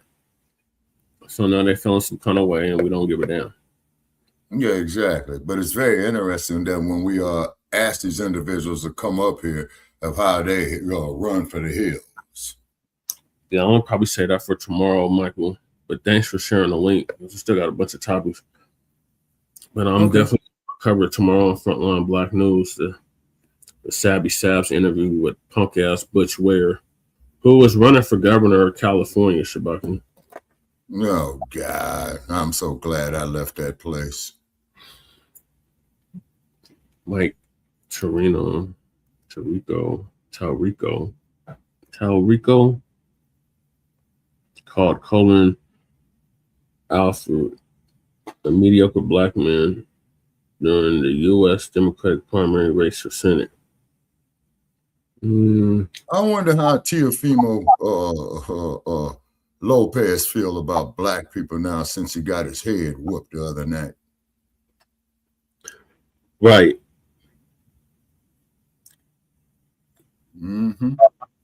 He better have respect. That's all I know. No, Mr. Stevenson got his mind right. Right.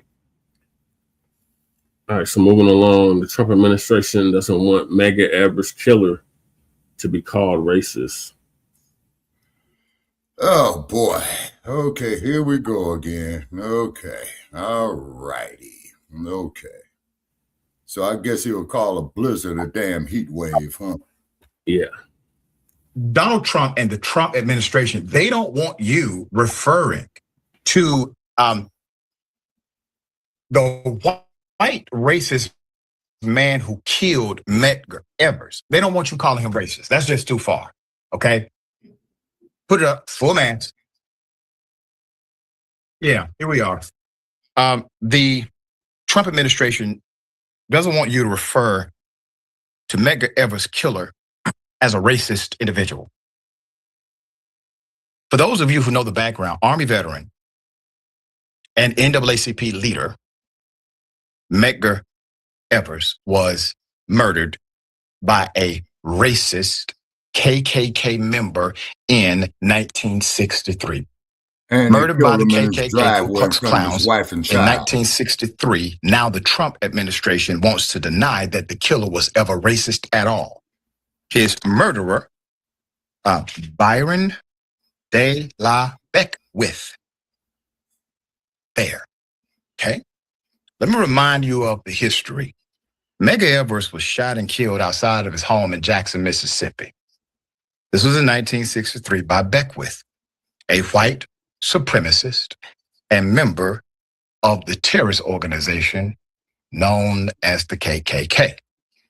Evers was shot as he got out of his car, and while Beckwith waited in the bushes, lying in wait, premeditated. And while Evers' entire family was inside the home, expecting him to come through the front door. Beckwith later ran for public office and was twice freed by all white juries before finally being convicted for murder in 1994 and sentenced to prison for life. He died in 2001. In the years that followed, Beckwith made no secret of his racism. In a 1990 interview, he called the White Citizens Council, created to preserve Jim Crow ways, quote, the first ray of light Dixie had seen since we fought through Reconstruction and captured the right to vote, the right of white people to run the South, end quote. He pointed to his Bible and said, quote, in words, a beast. It says so here in the book of Adam. He said the book of Adam. There is no book of Adam, but that's what he said, similar to Trump saying 2 Corinthians years ago. As the for the NAACP, he was a leader with the NAACP. He was killed because of his activism. They didn't care that he was a former veteran of the U.S. military.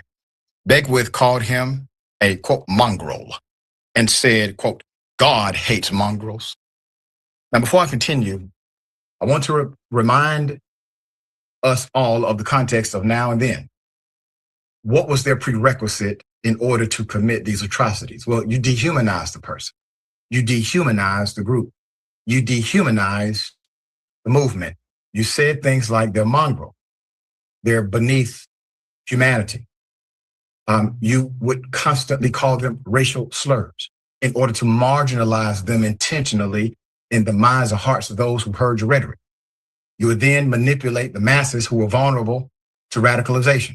All of this took place during the 1960s. It is still taking place today. So we have another opportunity now that we did not have then. And that additional opportunity today is the opportunity to utilize our voices in a way that is collective, but we don't have to be standing next to each other. It's called social media, digital platform. We have this ability that those who protected and enhanced the rights that they inherited did not have. Every generation, we are responsible for maintaining and enhancing the rights that we receive. And I'd be damned if my daughter receives a nation that it gives her less rights than gave me. The National Park Service has removed visitor brochures from the Medgar and Myrlie Evers Home National Monument. It's a national monument. Among the anticipated changes, no longer calling his murderer a racist. That has to go. That just has to go. Okay. Now they can call you racist. They can call you a lot of dehumanizing names. You're right, Michael. But you can't say it about Beckwith, the man who killed Medgar Evers, and the man who proudly said he was racist. The man who proclaimed racism as biblical to him.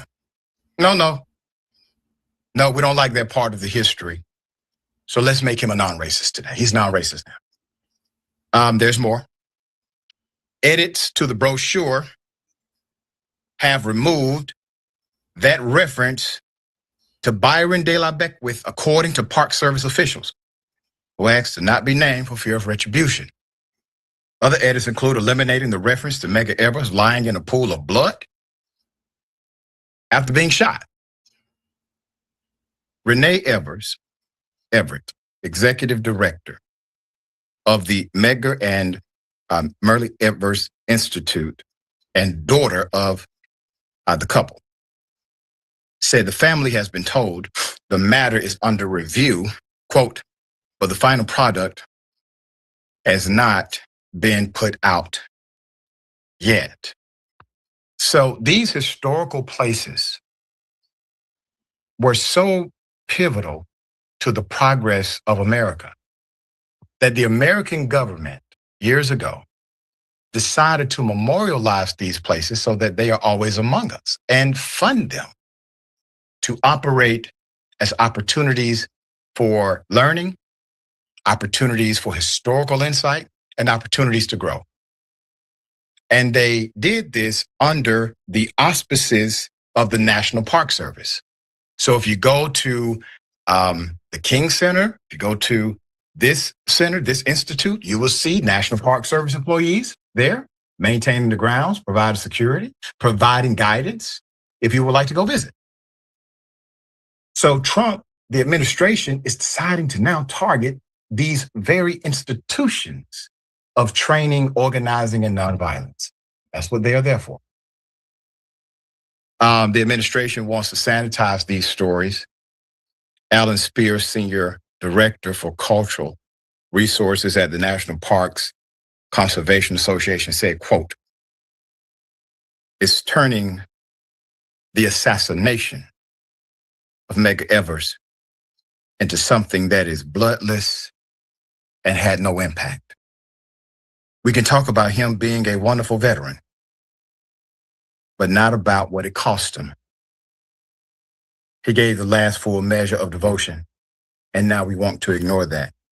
The legacy cannot be erased. After serving in World War II, Evers worked as the NAACP's field secretary, helping to get people registered to vote, organizing individuals for protest. In 2023, Evers was awarded the Presidential Medal of Freedom, obviously after his death, the nation's highest civilian honor.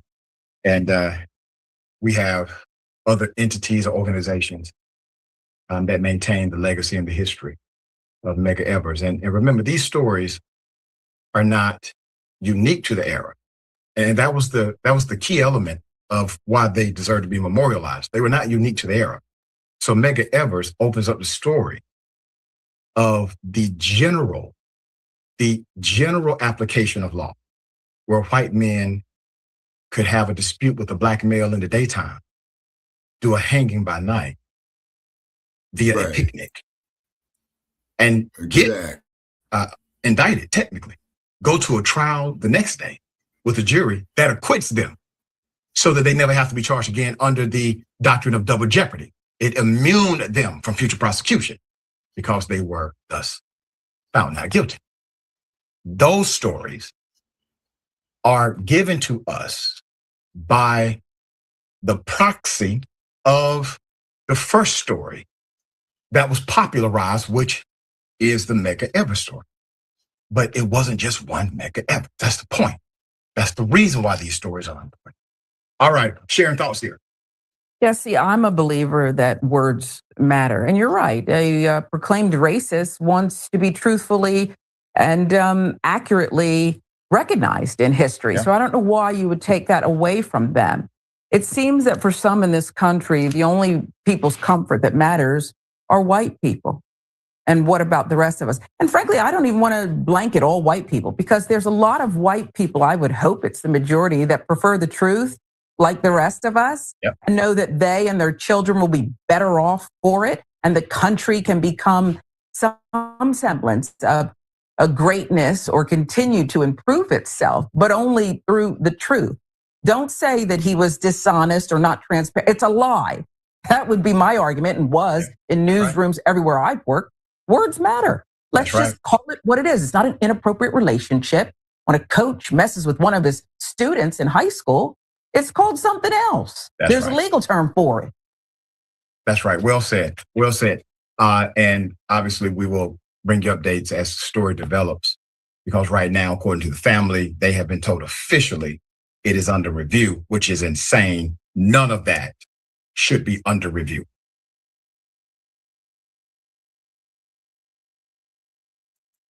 Right, that is insane. All right, what are your thoughts, Shabaka? Well, the only thing it is just, proving what we've been saying all along. You know what I'm saying?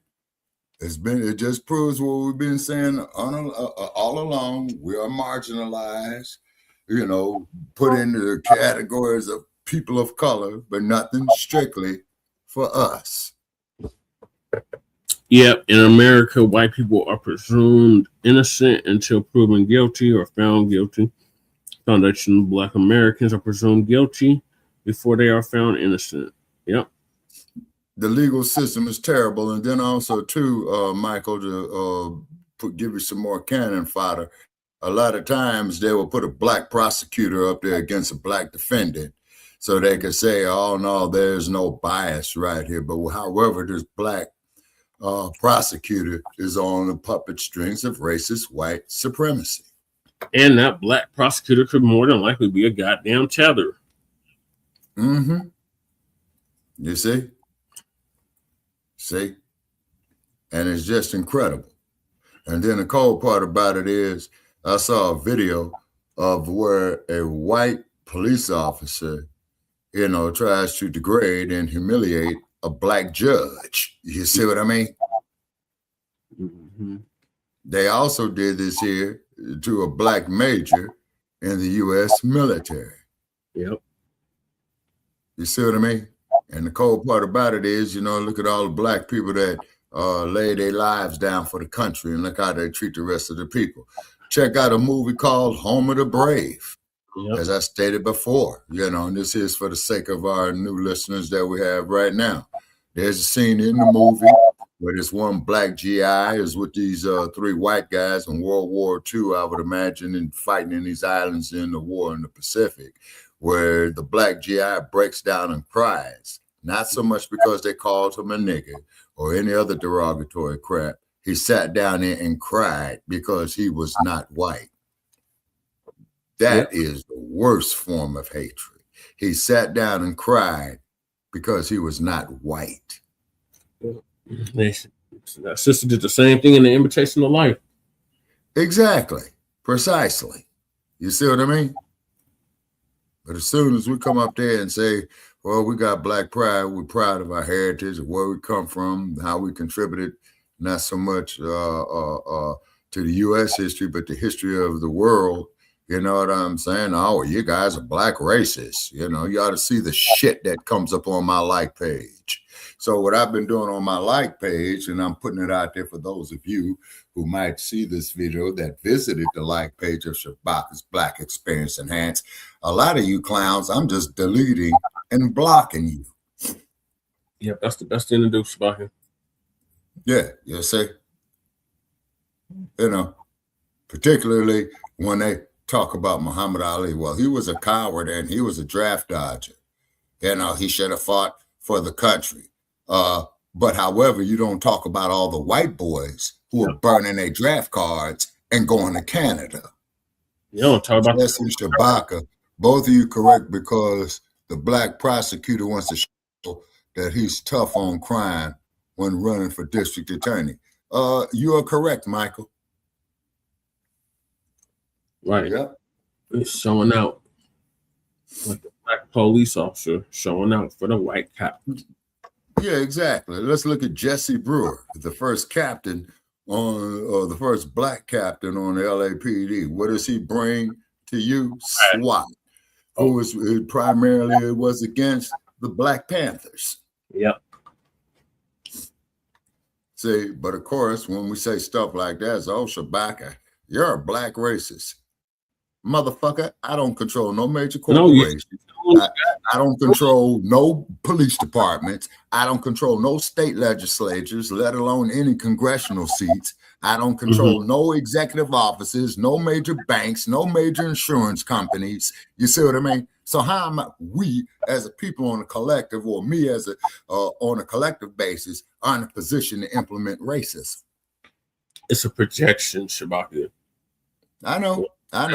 But if I was to go up there and say and use the N-word against our people and call our Black women female dogs, well, Shabaka, you're all right, guy. Bullshit. Yeah, but that's a projection when they call us racist. Like, no, they're just exposing their subconscious and conscious racism and white supremacy. Right. Right. You see? You know. And then they'll sit up there and tell you, well, if you just pull yourself up by your bootstraps and work hard, look at all of our people that have worked hard in the sciences, in the press, and what have you. They get the ideas stolen. Okay, Michael says, regardless if white people are poor or rich, most of them are racist with economical power. Yeah, Michael, that's precisely the point of what I'm getting at. Yep. You see? That's precisely what I'm getting at. Because they've been convinced that even if they're poor, they're still better. Oh, yeah. What's that there? LBG. What's his name? I started to call him LGBTQ the other day. Lyndon Baines. Lyndon Baines Johnson, who get up there and said, if you convince the poorest white man that he is better that he's better than the richest Black man, you'll have him voting Democrat for the next 100 years. Yeah, you can pick his pocket for the next 100 years. Yeah. There you go. Yep. Yeah. Not only did they steal boots, they made boots out of our skin. Yeah, exactly. You know, and then look at the racist policies of California when gold was discovered. Okay, look what they did to William Leitersdorf. Yep. California's first Black banker. They got a street named after him in San Francisco, although it's only about 2 blocks long at the most. You know, is it downtown? Yep. And then he married a white woman up there in Folsom, California. I believe they got a divorce. She got all his property. Stupid. Yeah, Folsom, California. It's the name of the city. Yeah, the same place where the prison is. Yeah, California's oldest prisons are Soledad, San Quentin, and Folsom.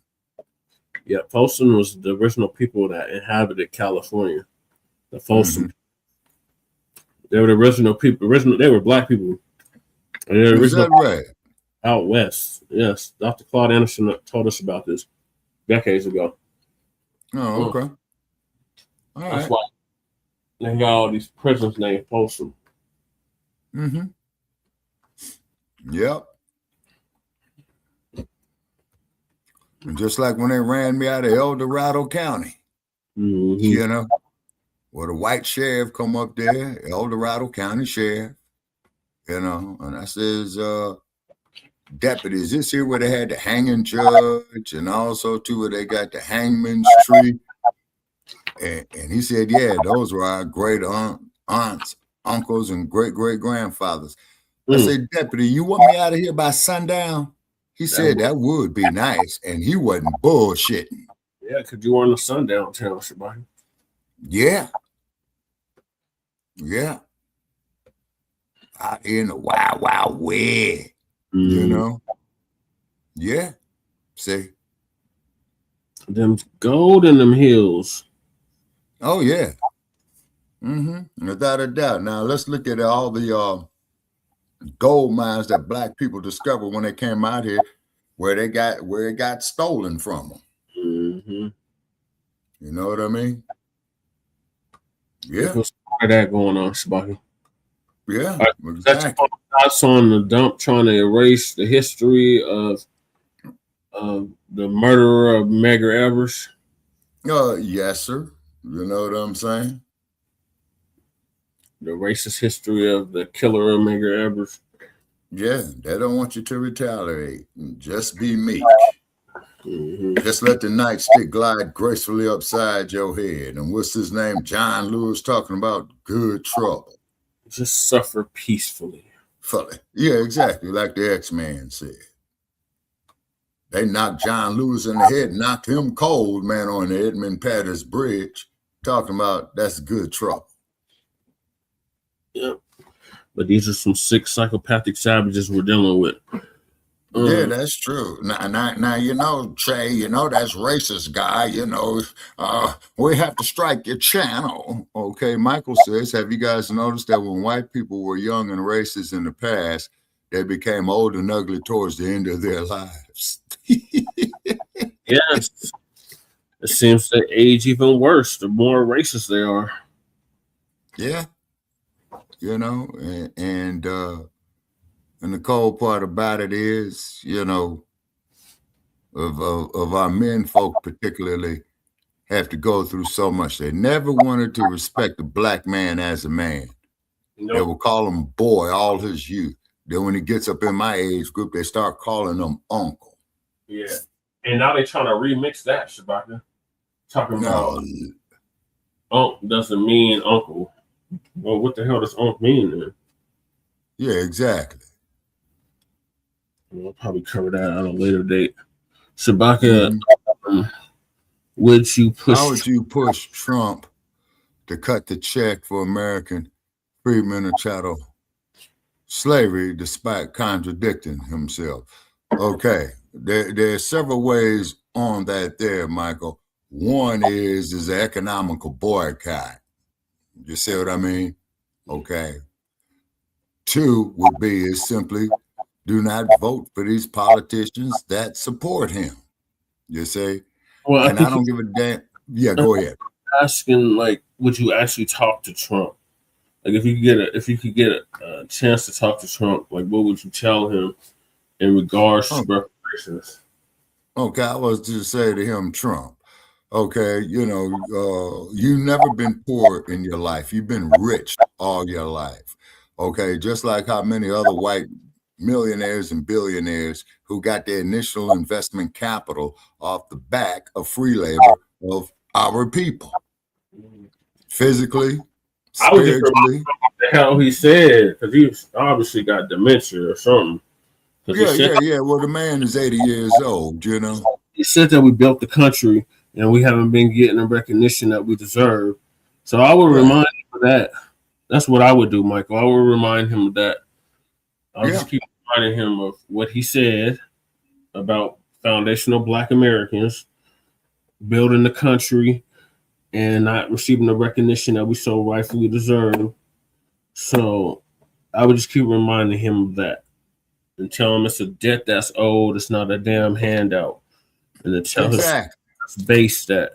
Because it's basing to think, oh, it's a handout. No, it's not a goddamn handout. It's a debt that's owed. Exactly. And then who was that bastard up there in California who said, reparations is paying for an illegitimate child that isn't yours? See, when these clowns get up here and say shit like this and we extend them an invitation to come on our platform, they don't never show up. I wonder why.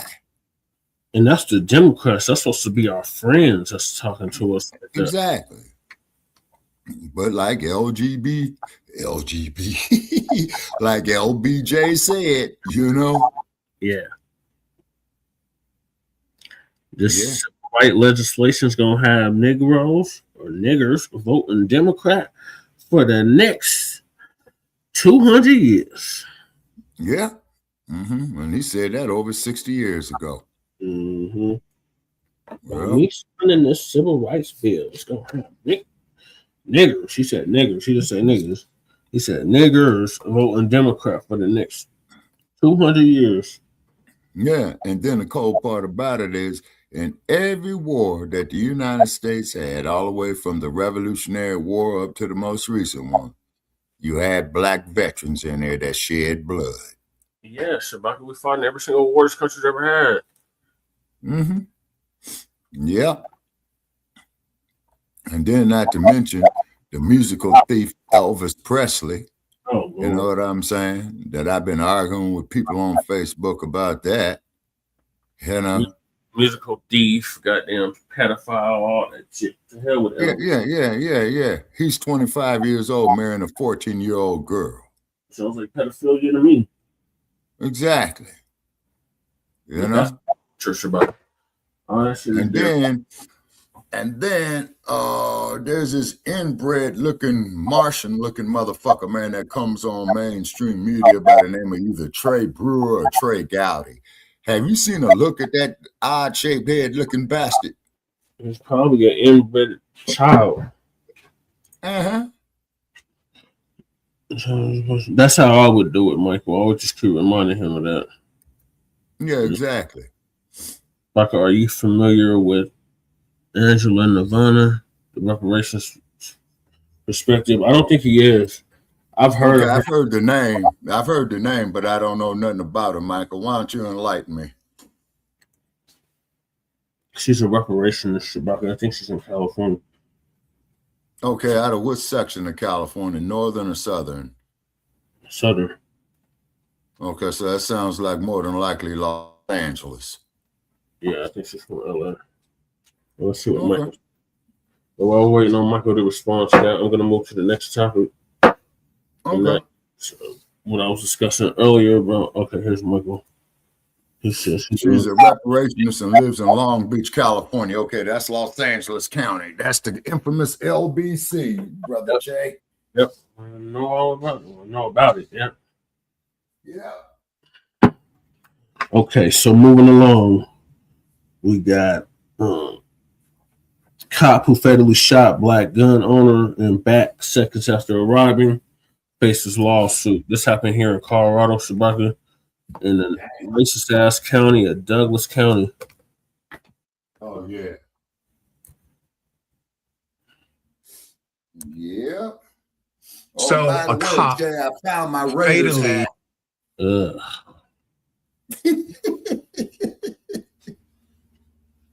I don't know why. It's not going to help them. They better try to get the. I told them, man, leave town and change their damn name. All they can do right now, Shabaka, is try to get that first round draft pick. The draft is coming up. Oh, okay. Hopefully we can get a quarterback and a wide receiver.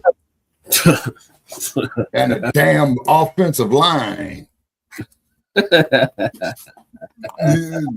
a defensive line. And a defensive backfield. Some wide receivers. Yeah, y'all need that. An offensive line. Y'all need the whole new fucking team. Yeah, y'all need it all. We need some help, y'all. The rivalry's not fun no more. It used to be fun. It's not fun no more. It's not even a rivalry. You talking about them ponies and the Raiders? God damn it, Shabaka. Oh, by the way, man, we gonna be coming up on basketball in a minute. No, wait a minute. I stand. Yeah, we're already in basketball. Yeah, we're gonna be coming up on the playoffs in what's that? We're saying about the next couple of months, brother Che. Yeah, about May. Yeah. And what about them buckets? Hey, Nuggets is doing all right. Joker been out for like 2 months. 2-3 months, something like that. I forgot where we're at ranking wise. I think we're ahead of y'all though. So that's all that matters. All right, so Dr. Rashad Rashay gonna give us an update on the young black man that was killed here last year in Douglas County by the police. His name was. Now that's east of you, Douglas County, right? No, that's south of me. Okay, yeah, because y'all got Denver and 4 counties, man. I ain't never seen no shit like that before. Denver's surrounded by 4 or 5 counties. Wow, Douglas, Arapahoe, Denver. And what's the other one? Jefferson. Yeah, Jefferson, yeah. And Broomfield. Yeah. He shoots a black male who simply is lawfully carrying a gun, shoots him in the back seconds after arriving to the scene. Here's a video. Hey! Drop the gun! Drop the gun now! Drop it!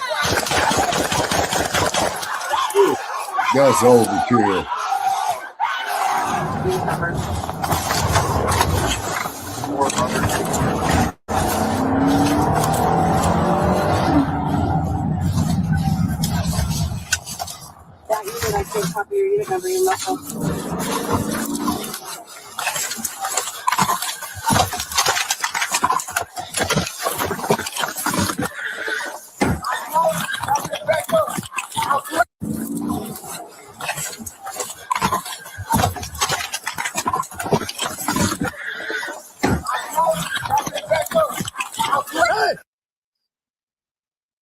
Shut him, bro. Drop the gun! Drop the gun now! Drop it! Hey!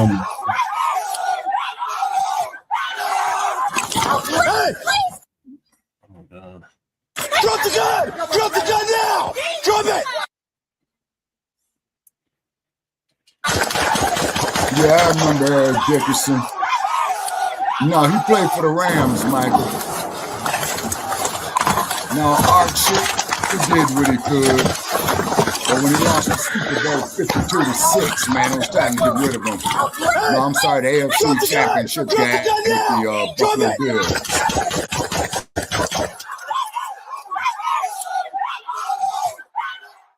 Oh my God. 99.82% of police officers in America will go through their entire career and never fire a gun at another human being in the line of duty. The cop that you just saw from multiple angles, that shooting is his third in the line of duty. Put it up for a mass. This brother should be here. According to Atlanta Black Star, Colorado Sheriff's Deputy Nicholas Moore had already killed 2 people in the line of duty when he killed a black male named Jalen Sebron by shooting him in the back within seconds of pulling up to an active shooting scene in his patrol car last year. The shooting took place on the 8th of February, 2025. After Moore was the first deputy to pull up to the scene in response to an active shooter call.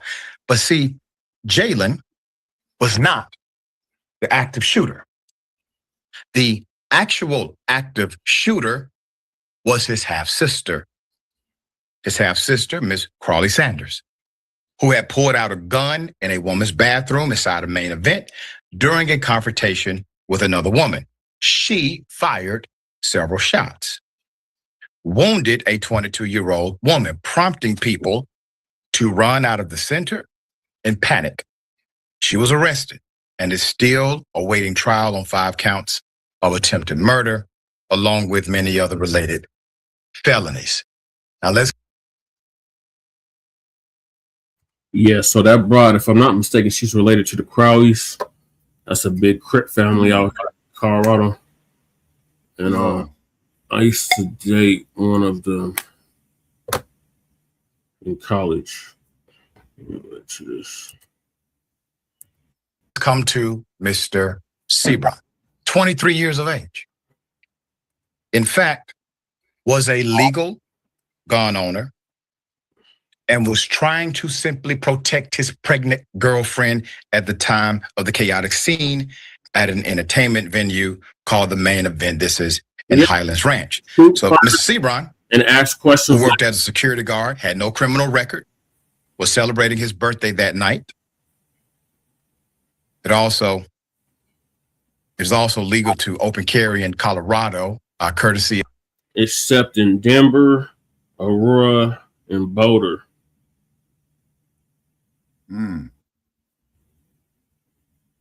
Of the Republican Party. Body camera video shows Moore driving into the parking lot with a rifle on his lap, then stepping out of his patrol car, where he spots Mr. Sebron holding a gun towards the ground with his back to the deputy, about to step into the passenger seat of the car. Salute, jab, Grand Rock. Quote, hey, drop the gun. Drop the gun now. Drop it. Lady Chase. Then he fires 9 shots, striking Mr. Sebron 7 times, killing him instantly. But I'll tell her you shouted her out. Deputy Moore was cleared of any wrongdoing by the DA's office after claiming he was in fear for his life, insisting Sebron turned and made eye contact with him. But that is debatable when you watch the video. I'm going to get into some of the quotes provided. We all know for sure that a white male or a white female standing with the gun facing toward the ground, providing no threat to absolutely anyone, and being shot in the back 7 times out of a 9-bullet array is unheard of.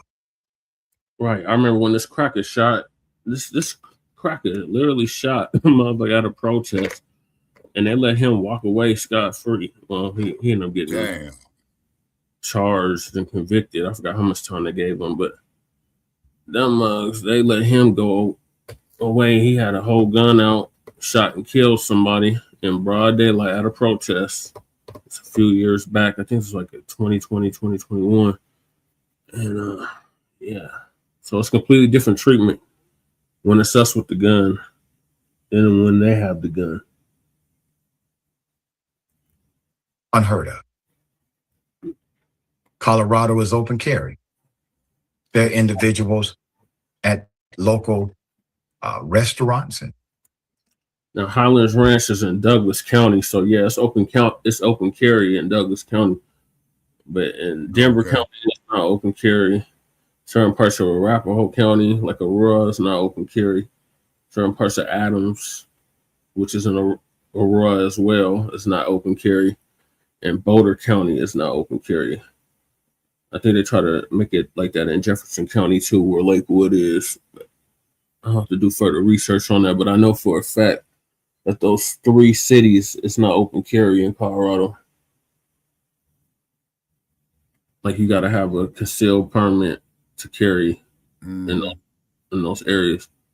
But where this shooting took place, that was in Highlands Ranch, which is in Douglas County. Stored, carrying guns on the side, as if they're law enforcement. Law enforcement cannot even ask them legally if they can lawfully carry. It's against the law. Against the law in Georgia for a cop to ask somebody who has a gun, do you lawfully have that gun? Completely illegal. So that's how strong these laws are in open carry states. This cop made a decision based on bias. He made a decision based on bigotry. He made a decision based on what he believed to be, well, his experiences, exposures, and environments with Black men, or what he has been told, or how he has been trained, or whatever his culture has informed him of, even if that culture informed him incorrectly. For lack of intelligence, he made a decision based on all of these unconscious. Right. Yeah, that could have been me years ago. They tried to take me off the map in 2016, and then years prior to that, shit, when I was 11 years old, they had guns pointed at me in the apartment complex I was living in. Well, not even complex, but DHA house, and I was living in. So yeah, it's just ridiculous. It's a complete different standard for them. Yeah. And conscious biases called that he has allowed to permeate inside of him. So this is why racism becomes deadly. This is how bigotry takes away a family member. And this is how maybe a cop who had never done this before gets caught up in it because they never checked their bias. But this cop did it 3 times. Third human being he shot in the line of duty, when the vast majority of police officers will go their whole career and never do such a thing at all. Quote, here's the quote. He turns to me and felt like he was either gonna shoot me or someone else. Oh, God. End quote. More stated in his interview with investigators, according to the 17-page report from the district attorney's office. Quote, with the limited information that I had, I felt he had just shot up a business and possible patrons inside there. I did not want to give him another opportunity to shoot more people. I was trying to give him an opportunity to comply. Now he's trying to get his lies straight. Because of the U.S. Supreme Court's ruling many years ago, that cop gets to go home after killing a man who should be alive. The law for anyone else would provide same wicked a mitigating circumstance to a similar situation if you or I got caught up in something like that. And we reasonably believed that the individual put our lives in danger, maybe the life of someone else. You would then be charged with the criminal statute of negligent homicide rather than murder. It is a variation of murder, but not requiring the same penalty as if it was premeditated or malice was connected. So there's a mitigating statute for individuals who kill somebody because of their neglect. We're got to get to, sister. But if you're a cop, they got a law. According to the U.S. Supreme Court ruling, a cop gets to apply what's called a subjective standard as it relates to killing another human being or providing aggression and force. And that subjective standard takes it out of the ballpark of objective. Meaning, would another person reasonably think the same thing? Well, the court doesn't care. The court says, well, did the cop believe it? It becomes subjective to the police officer. That doesn't fly with you or me. You go to court, I go to court, we go to court based on objective standards of a person's ability to reason. But a cop gets to go to court based on their subjective standard, their belief system. These are the laws here in this country. There's more. Sebron's family. What's that called? This is Sebron's family, as well as the Denver Justice Project. I know. It's a nonprofit focused on police reform. They do a great job. Believe more should have been charged. Pointing out the double standards in open carry states between white gun owners and black gun owners. Quote, Moore drove to the scene with an assault rifle resting on his lap, ready to shoot on sight, end quote. The Denver Justice Department wrote in an 8-page report on the shooting published last year. Quote, he made no attempt to evaluate the situation or distinguish between victims and threats before resorting to deadly force. Jalen was struck 7 times in the side and in the back That's overkill. He never fired his weapon. This was not a moment of uncertainty. It was a deadly miscalculation. A rushed and fatal decision made without discernment. Open carry is legal. Jalen's lawful possession of a firearm did not equate to a threat, nor was there evidence of hostile intent toward law enforcement. Right. Where's the NRA? Right.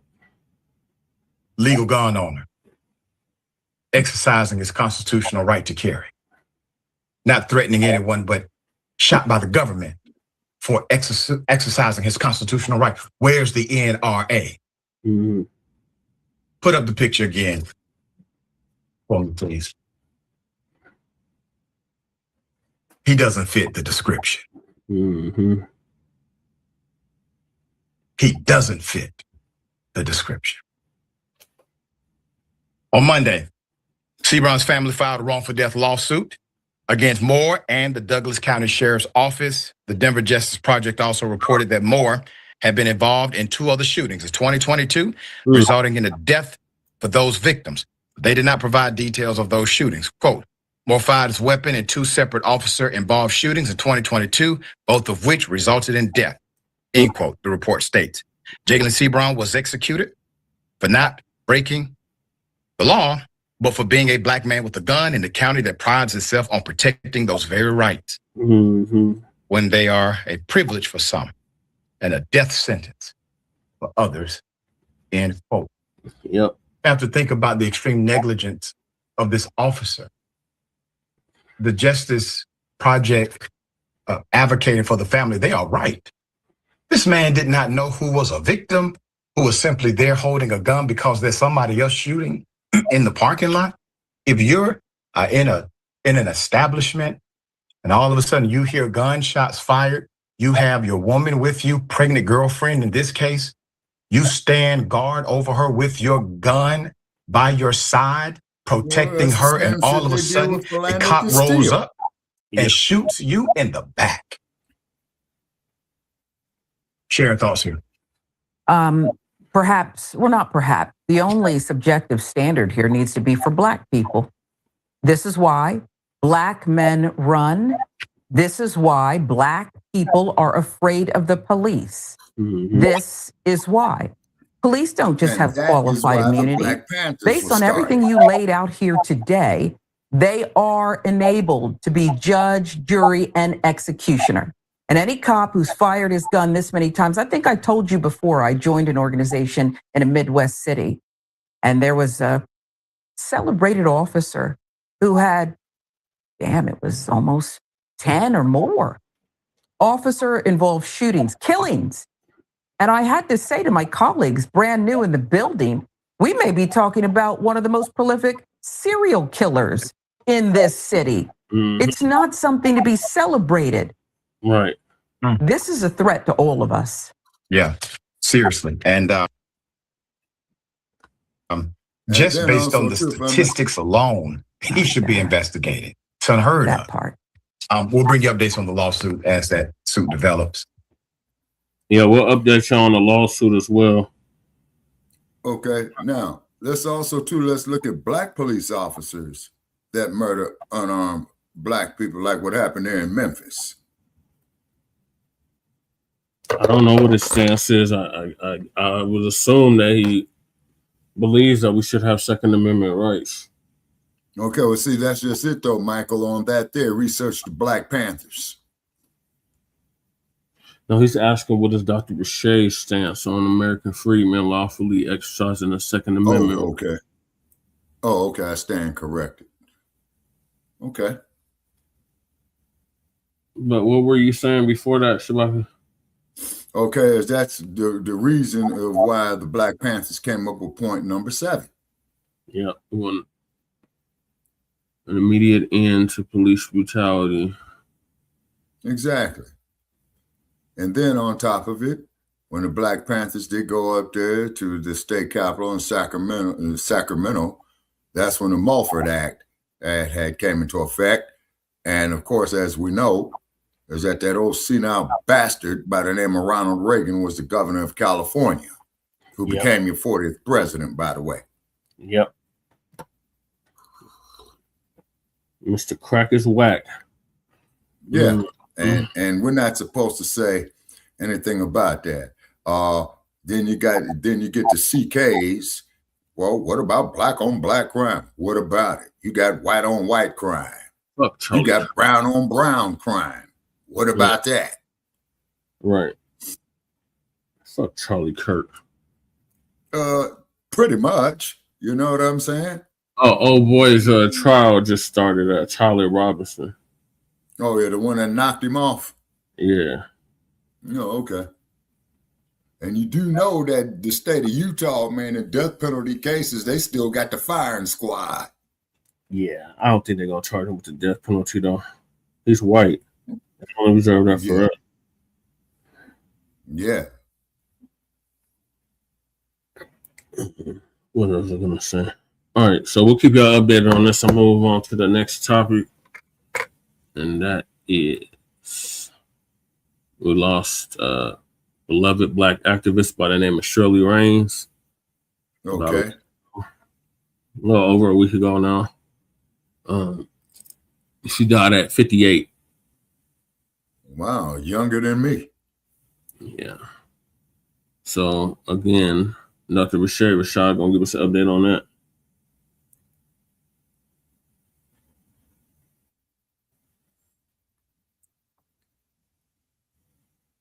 A beloved activist, Shirley Raines, passes away at the age of 58. Let's remember her. How you doing, Queen? Today, millions are mourning the loss of a beloved activist who helped nourish so many lives. Hi, King. You want a snack, baby? Shirley Raines, founder of the nonprofit Beauty to the Streets, has died at the age of 58. In a statement posted to social media, which did not reveal a cause of death, the organization said, quote, "She used her powerful media platform to amplify the voices of those in need and to bring dignity, resources, and hope to some of the most underserved populations. We shared her journey of overcoming the loss of her 2-year-old son in her early 20s while she was experiencing homelessness." Life has given me the opportunity to not just sit with this pain for the rest of my life. Since the announcement was made, her loyal following has been sharing both their shock and admiration online. One writing, "I just can't believe this." And another saying, "Your job here on Earth is done, Queen. You're reunited with your baby boy again. We love you." And the Grammy-winning recording artist Lizzo, who says she donated clothes to Miss Shirley's efforts, shared an emotional message on Instagram. She overserved the underserved, and she helped the marginalized feel important. A lot of people shedding tears today. She was loved, really inspired so many people. ABC News with that reporting there on her incredible life.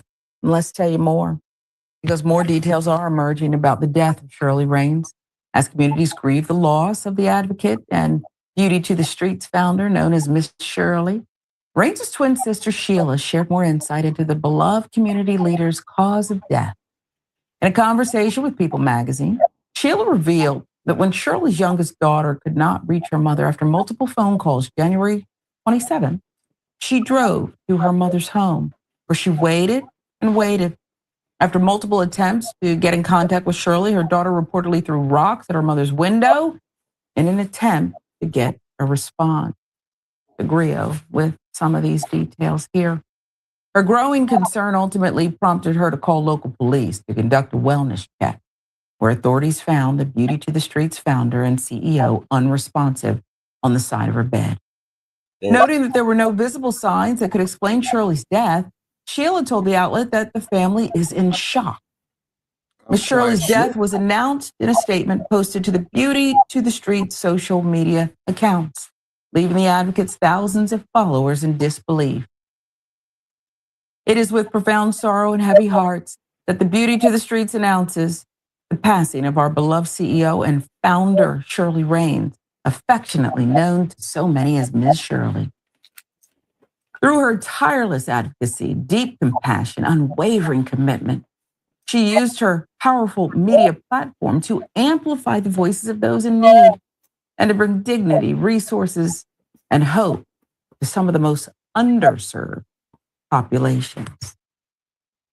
Ms. Shirley dedicated her life to others. The mother of 6 gained over 6 million TikTok followers by sharing videos of her interactions with the unhoused community with her organization, Beauty to the Street. Wow. On a mission to provide self-worth, restoring services like hair, makeup, hygiene, food to those who need it most.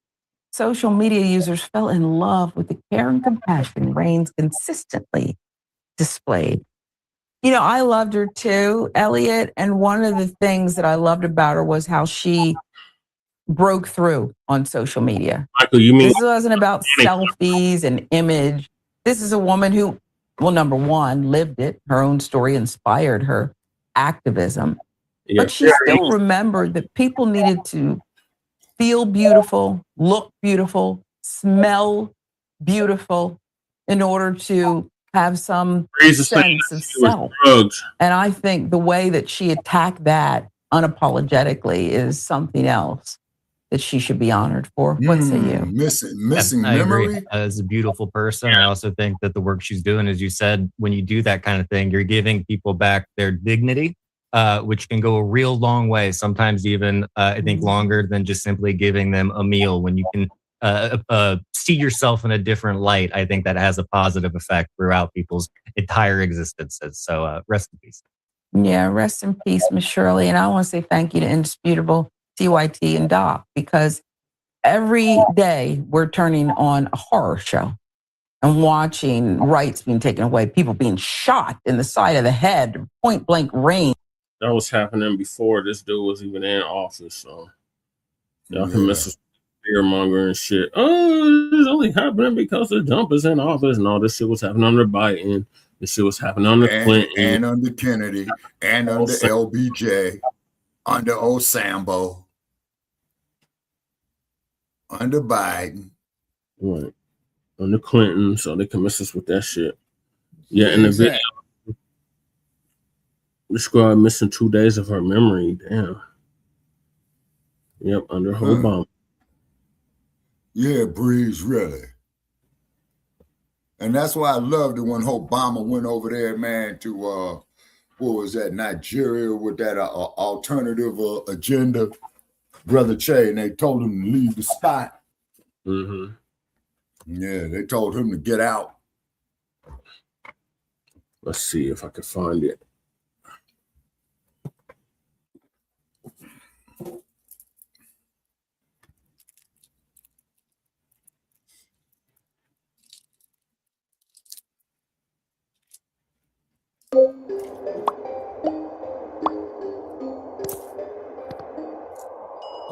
The community is mourning the loss of Shirley Raines, the founder and CEO of the nonprofit Beauty to the Streets, who has passed away at the age of 58.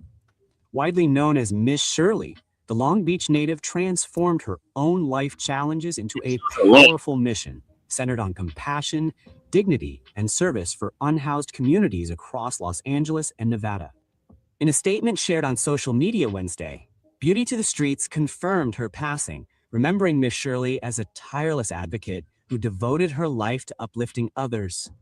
The organization highlighted her profound impact, noting that through unwavering dedication and heartfelt compassion, she used her influential media presence to amplify unheard voices, deliver essential resources, and restore dignity to some of the most vulnerable populations. According to TMZ, Miss Shirley was discovered unresponsive beside her bed at her home in Henderson, Nevada during a welfare check on Tuesday night. At this time, an official cause of death has not been released. Family members have indicated they do not believe foul play was involved and are awaiting the results of an autopsy for further clarity. Miss Lee rose to national prominence as a leading force in social advocacy, amassing millions of followers on TikTok and Instagram by sharing real-time footage of her organization's outreach efforts. From distributing meals and hygiene supplies, to offering beauty services and hosting large-scale events on Skid Row and throughout Nevada, her work consistently centers on restoring confidence and humanity to those living on the streets. A mother of 6, Miss Shirley balanced a 26-year career in medical billing alongside her nonprofit mission, proving that service and leadership can coexist with everyday responsibilities. Her extraordinary efforts earned her major recognition, including CNN's Hero of the Year in 2021 and the NAACP's 2025 Social Media Personality Award, solidifying her status as a trailblazer in grassroots advocacy.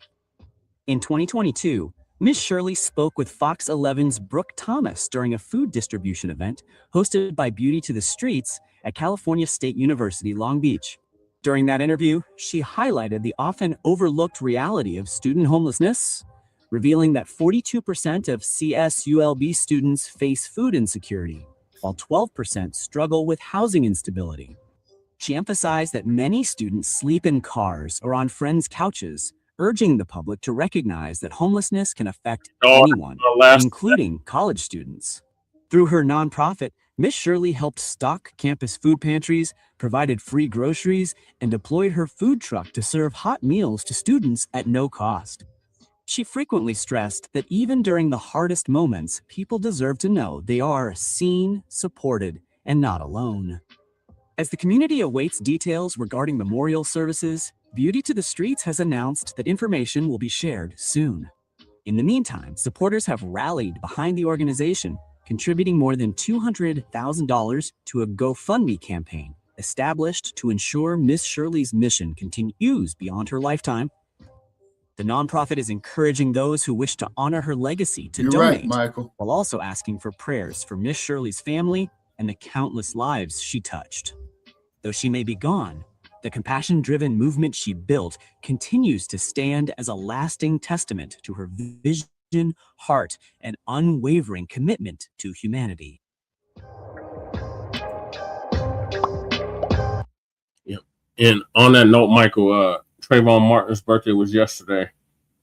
Who would have been 30 if I'm not mistaken? I think it would have been 31. Or 31, yeah. I think. I'm not sure. And once again, they're shadow banning us here on PewTube, Brother Che. No, he would have been 30. Oh, okay. No, he would have been 31. You're right, Shabaka, because I started my YouTube channel when Trayvon Martin was killed. And that was in 12, so yeah, that's 14 years now. All right, so what are your thoughts on the Sister Shirley Raines?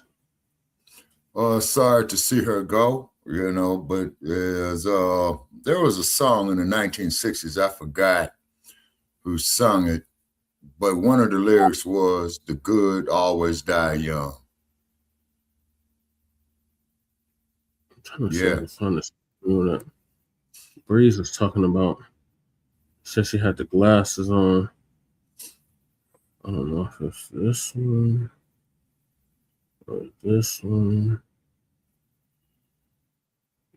It's this one. No, I didn't see that on ABC News, Breeze. Yeah, I played it earlier, Shabaka. Oh, okay. Oh, yeah, I stand corrected. Yeah, you did. What is it?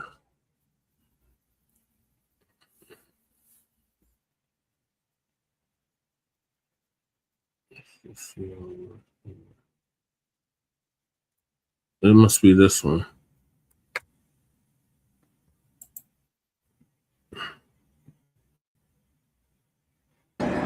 Good morning, guys. Forgive the background noise. I'm at the hotel. 13 hours in Long Beach Memorial Medical Center. As you can see, most of my face piercings have been cut out. After seeing 2 doctors, 2 nurses, CAT scan, metabolic panel, EKG, all the testing and questions, they can only deduce that somehow I was drugged. What was it? We'll never know. The body absorbs it quickly, they said. By the time I woke up, it was no longer detectable. They said even if I saved my vomit, like I said I should have, they said it wouldn't have been detected in that. It has to come from your blood. My memory will come back over time. I went yesterday because I couldn't figure out where Costco was. I forgot how to pay a company bill, and I'm concerned about my memory. You know, I still have my daughter driving me around, but they told me just to relax and it will come back. Every day, I don't know if you can tell by the videos I'm doing, but I feel like I'm getting better. Like every day, I feel like I'm more and more myself. I'm coming into this. For me, it's just the unanswered questions: who, what, when, where, why. But I praise God for his protection. I'm grateful that I was able to vomit and get that all out of there. After waking up for 3 days, my sliding door for my garage was wide open, which means day and night for 3 days it had been open. Anybody could have come in the house, come and gone. And they want me to do an R kit today just based upon those factors. I don't think anything happened down there. I did self-check, but I'm going to finish this out and do the rape kit. I'm going to pray on it. I'm going to release and let go and just thank God that he kept me, and we just going to move past it, guys. I'm getting ready to go pick up donuts and pass them out to the homeless, but I know a lot of you are new and maybe the older people don't know this about me, so let me just explain something to you guys. 9 years ago, when I came into this field, taking care of the homeless, I understood that my videos would make money. I understood that I can go viral and make money off of someone else's pain, as you say. So that's why I never signed up for the Creator Rewards program. None of my videos for 9 years have ever been monetized. Not on Facebook, not on Instagram, not on TikTok, not on Twitter. I don't get paid off of any video. Yes, I have millions of followers. Yes, I could be in the Creator Rewards program, but then that would mean that I'm creating content. And what I show you is not something that I create, it's what we as a whole society create, and that's called homelessness. And I never wanted to monopolize off of someone else's pain. I don't get paid for that. The only way we make money is if you feel moved to click the link in my bio and send a cash out, Venmo, PayPal, or Zelle. In 9 years, I've never been monetized. It doesn't matter how many times you like my videos. It doesn't matter how many times you watch my videos. I see the comments, let's blow this up so she can get paid. I don't get paid off of videos. I never signed the dotted line with TikTok, Twitter, Instagram, or Facebook. Everybody isn't in it for the money. Some people are really in it for the right reasons. And I realized if I started to get monetized off of my videos, I would begin to create content. I would begin to clip and edit my videos in a way that made money. Do you see what I'm saying? My authenticity is gone once I make it about money. The same way some of you crochet, you bake, you do hair, and the minute someone offers to pay you, you go, no, no, no, no, no. If I took money for it, it would change my passion for what I do. This passion is truly for the people, not for the money, honey, because if you don't send it, we don't get it. And I'll never sign up with a Creator Rewards program. Not with any of them. It takes too much time. You got to do too much work. And my work is in the streets. My work is with my community. So just know that this camera is only so that you can see what's happening in your community, in your backyard. And I'm hoping you're motivated, and I'm hoping that you'll donate so we can get these people out of these situations. See you later for donor service if you want to join. Hello, how esteemed viewers. With a broken heart, we announce to you the sudden death of Shirley, founder of Beauty 2. Oh Lord, that sounds like a damn cheddar giving a commentary. Oh Lord. Okay, so that's the interview right there. So RIP to our sister Shirley Raines. Right. Getting to the street CEO. Yeah. Power to her. She did a lot of work for the community out there in Long Beach and in Nevada, where you're at, Shabaka. Yeah, in Henderson, which is east of Las Vegas. Mm-hmm. And then the sad part about it is, like I said, as you're a witness to, Brother Che, all those videos I put up there on YouTube, couldn't get a dime on them. You know what I'm saying? So I tore them all down. And then the cold part as well, too, when you put videos up on YouTube, they got advertisement on it where some other son of a bitch is making money off of your creativity. You see what I mean? Yeah. This is why I say fuck Hollywood. You know, and I told you, Brother Che, and I'm saying that there for our new guests here. Growing up in Los Angeles, you know, you'll walk past movie sets. Then they will come up there and tell you, well, hey, man, you know, you want to do a walk-on this right here? Well, we need you to sign and release. Well, how much are you paying me? Oh, we're not paying you nothing. We're just giving you exposure. And I'm like, hey, shit, somebody calling Shabaka. All right, I'm going to move to the next topic, Shabaka. Yeah, see, so therefore, you know, I'm gonna get with Brother Che, and we'll discuss this off air. You know what I was telling you about, what I need a fundraising situation for. Yeah. Yeah. See, and it's real sad, man, is because you see, they got the money to share. Same thing with Facebook. You got to understand, people, that these are multi-billionaires that run this. You know what I'm saying? Multi-billionaires. Yeah, I knew it instantly. As soon as I seen that hairline, and as soon as I heard that Ubuntu voice, I knew it was a goddamn tether. I'm like, oh Lord, there we go. You could tell by the hairline. Yeah. His hairline is like way back. Well, what about the guy, man, who was boxing, man, that had his toupee fly off? That shit was funny. Yeah, they're making billions per day. Yeah, they're making billions per day, Breeze. You see what I'm saying? You know, so like I said, why would I go out here, shoot a YouTube video, and I can't get a damn dime off of it? Well, Shabaka, they didn't really tell us how to go about monetizing. I mean, they made it easier to monetize because initially you have to have like 1,000 subscribers just to even go live. Yeah. A lot of stipulations with that monetization. So I know people have gone through it and they're just like, I don't want to go through this shit no more. Yeah, and then just like Brother Che, that you've seen it a few times, my video that I made from Fruitvale Station. You see what I mean? You know, it was originally a 12-minute video. Then it went down to 10 minutes. Then it went down to 5. But they always got a damn commercial up on there. You see what I'm saying? And then I just said, fuck it. You know what I mean? So all that work I did on those videos went down in vain. Yeah. So our last topic is our brother Terence Crawford, otherwise known as Bud. And who is retired with a fine undefeated record. They're trying to lure him out of retirement. He is turning down offers. He's not going to do it and stay undefeated. Bud, great work that you did. And then also too, Teofimo Lopez, you got your head knotted up, man, for being disrespectful to black people. You say? And Lopez, I'm glad you got your ass whooped. You disrespected not just only like Mr. Shakur, but you disrespected us as a people. Yeah, he got mad dignity. Shout out to our brother. Yeah, he was a tether too, the one that lost his toupee, Shabaka.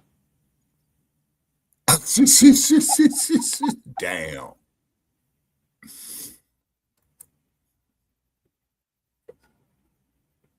Yeah, so our brother checks this. What is this dude? Is he a comedian or something? Chatting Chandler. I don't know who he is. I saw him a couple of times. I'm asking the people in the chat, either Breeze or Sister Stolen Ancestors or Michael, if you know. Channing Chowder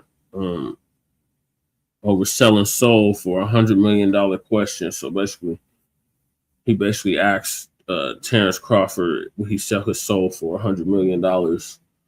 And Terence Crawford basically told him no and explained why. And then he basically checked him on his integrity for asking a stupid question.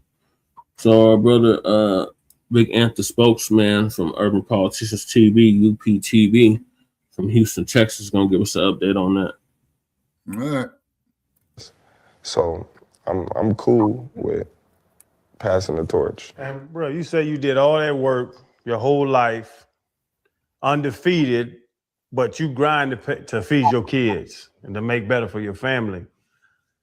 I always say everything got a price. Because people say, like, I love my dog. I get $100. No, I get $1,000. No, I get $100,000. Hey, you can have him. like my thought is everything has a price. There is not a number that can get you back in that ring. 80 million, 100 million. Nah, because now you selling your soul. $100 million, you can have my soul. That's you. Now we know your character. Sometimes, you know, you look at people and you be like, dang, man, you ain't got no dignity. You ain't got no morals. Like, come on, man. Like, what you gonna stand for if everything is about money? Like, I never was in a sport because of money. You know, of course, I was in a sport to make money, but I wanted to be a world champion. Yeah. You know, I wanted to do something that I set my sights out to do as a little boy. Oh, yo, it's Big Ant, the spokesman, man. We back. Another edition of Urban Politicians TV, UPTV. Make sure you stay on your pivot at all times, man. Had to come tap in as I just recently covered Terence Crawford the other day with everything he was having to say after Shakur Stevenson punched Don Teofimo Lopez last weekend and whooped him all the way out to the point that he came in the ring and started apologizing for the racist comments he made, said, I apologize for slavery, beat him into a whole new person after that fight. And I just asked myself, would he have done that if he won? This is where you get your mind is in the headlines today after he made an appearance on the Pivot podcast with Shannon Crowder, Fred Taylor, and Ryan Clark. And I had a link to the description where y'all can watch that in full. When the conversation came up, would he get in the ring for $100 million? He said, nah, I wouldn't do it. Then Shannon Crowder said, hey, for $100 million, you can have my soul. He said, well, now we know your character. And it's been all over the blogs today, and it's because of the way he just said it with a straightforward face. And Shannon Crowder, if you know, he's a troll. He be on there playing.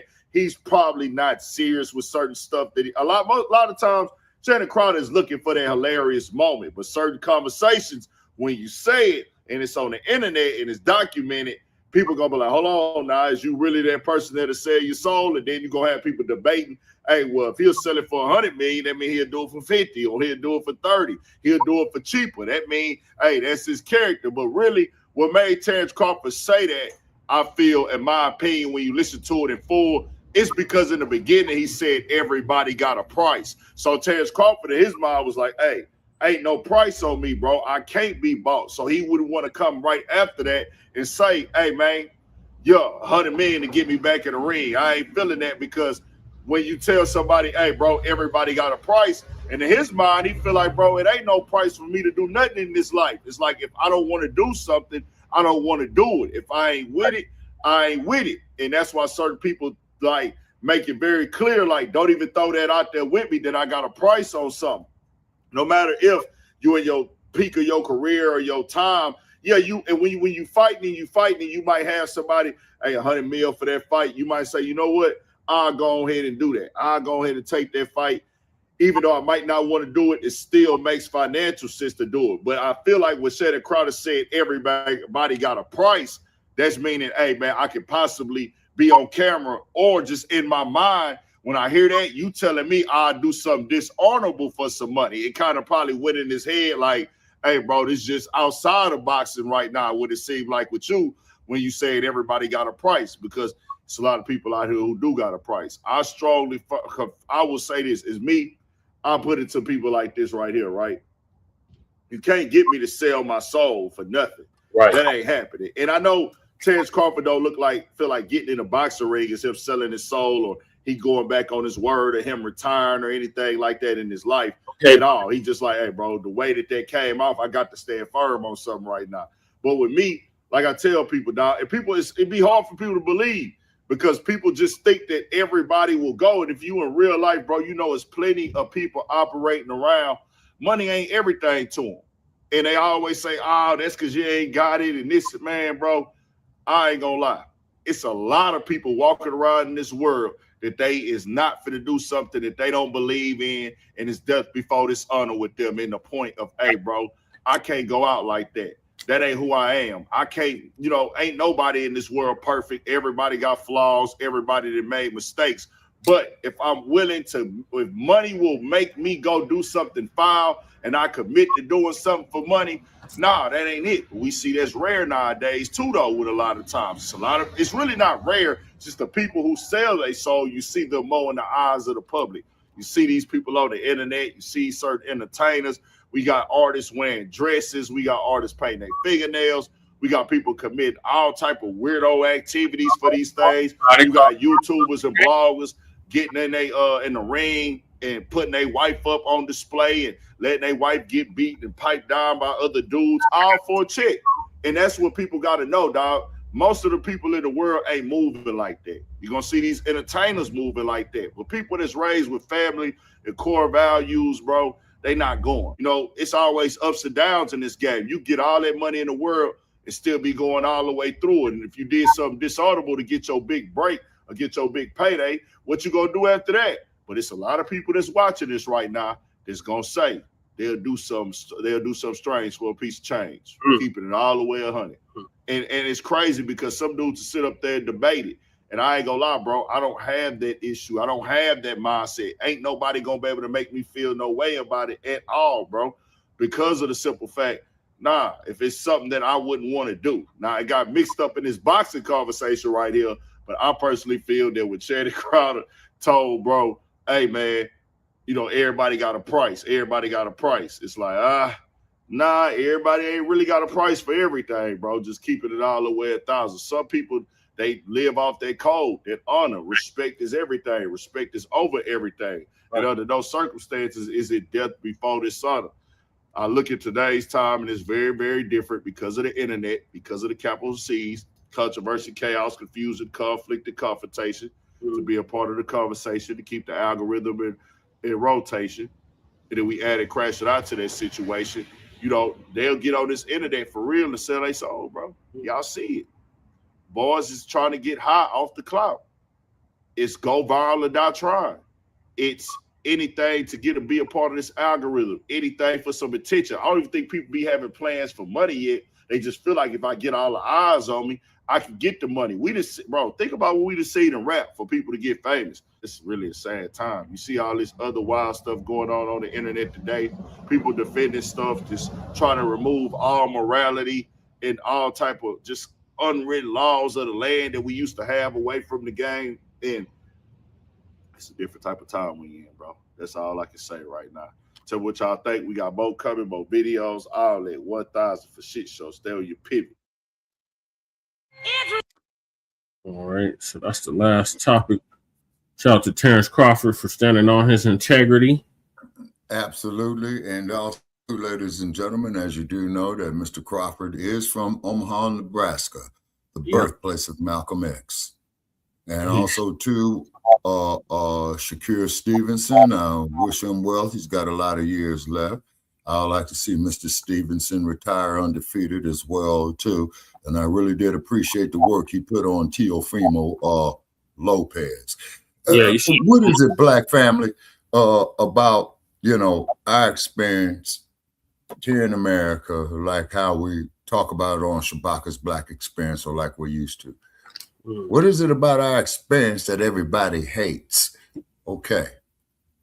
I came to the conclusion in my older years, you know, doing it for 10 years.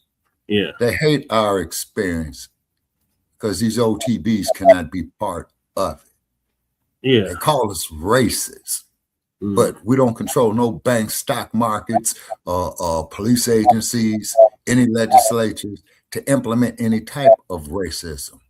So what is it, Black family, that they hate about us so much? Why do they hate us so much? Because our majority spirit, Bacc. Because our spirit now. Because our majority spirit. Okay, explain that to me, sir. That's what Tariq and others call it, the majority spirit. That's our spirit of resistance. That's our fighting. Okay. I just learned something. Okay. Majority spirit. Noted. Okay. All right. Is this here the conclusion of our show, Brother Che? Yeah, that was the last topic. Okay. All righty. So we thank everybody for tuning in. The air date of this episode is February 6, 2026. Keep the hate mail coming in, because that shows that we're getting somewhere. We definitely appreciate those who support us, who view our material. Please share the material. We're trying to monetize it. We need it badly. You know what I mean? And so we always try to do the right thing. And then over the years of the controversy that I've been subjugated to, as you are a witness of, Brother Che, insults, hatred, death threats, you know what I mean? Yeah. But, I'm going to keep on pushing till I can't no more. So it's more than likely, after my demise, that these videos will probably start getting some value. You know what I mean? And whoever who makes the money off the value, please do the right thing. You see? Yeah. Please do the right thing. It's not about us being quote unquote black racist. It's because we're in no position to implement any type of racism. It's just that we're not going to sit up here and hate ourselves. Right. Yeah. And we're not going to let you piss on us and tell us it's rain and shit on us. Snow. And tell us it's snow. You see what I mean? So all our trolls over the years, you know what I'm saying? We thank you. You know what I'm saying? And not all the foul crap that I've been called and stuff like that, but it is what it is, you see? Right. And that's why we deal with the Black experience from the beginning time to 10 minutes ago. Let's go. All right. Thank you, Shabaka. Thank you for joining me this morning. Grand Rising with Shabaka and the Chase.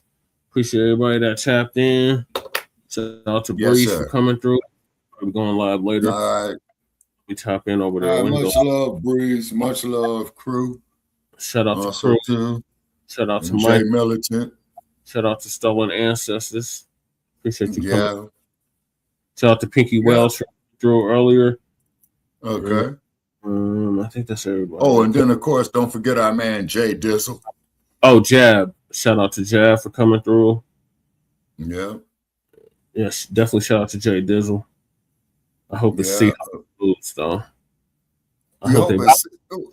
Wait a minute, man. Hold it. I can't go no Patriots, man. I can't either, Shabaka. I can't do it either. I hope they both lose. I hope it's a tie. Wow. Okay. I don't think a Super Bowl ever ended in a tie. Now, question. Since it's been untested before, if a Super Bowl ends in a tie, then what changes how's the dynamic on that? I don't know, Shabaka. You would know better than me. You've been watching football a lot longer than me. Yeah, and I ain't never seen a Super Bowl in a tie. Oh, I'm sorry. Yeah, they would have to go off. What do they call that, man? I think they would have to go off into the fifth quarter, I think. Yeah, they have to go into overtime, but... Yeah, overtime. There you go. Versus Super Bowl. Yeah.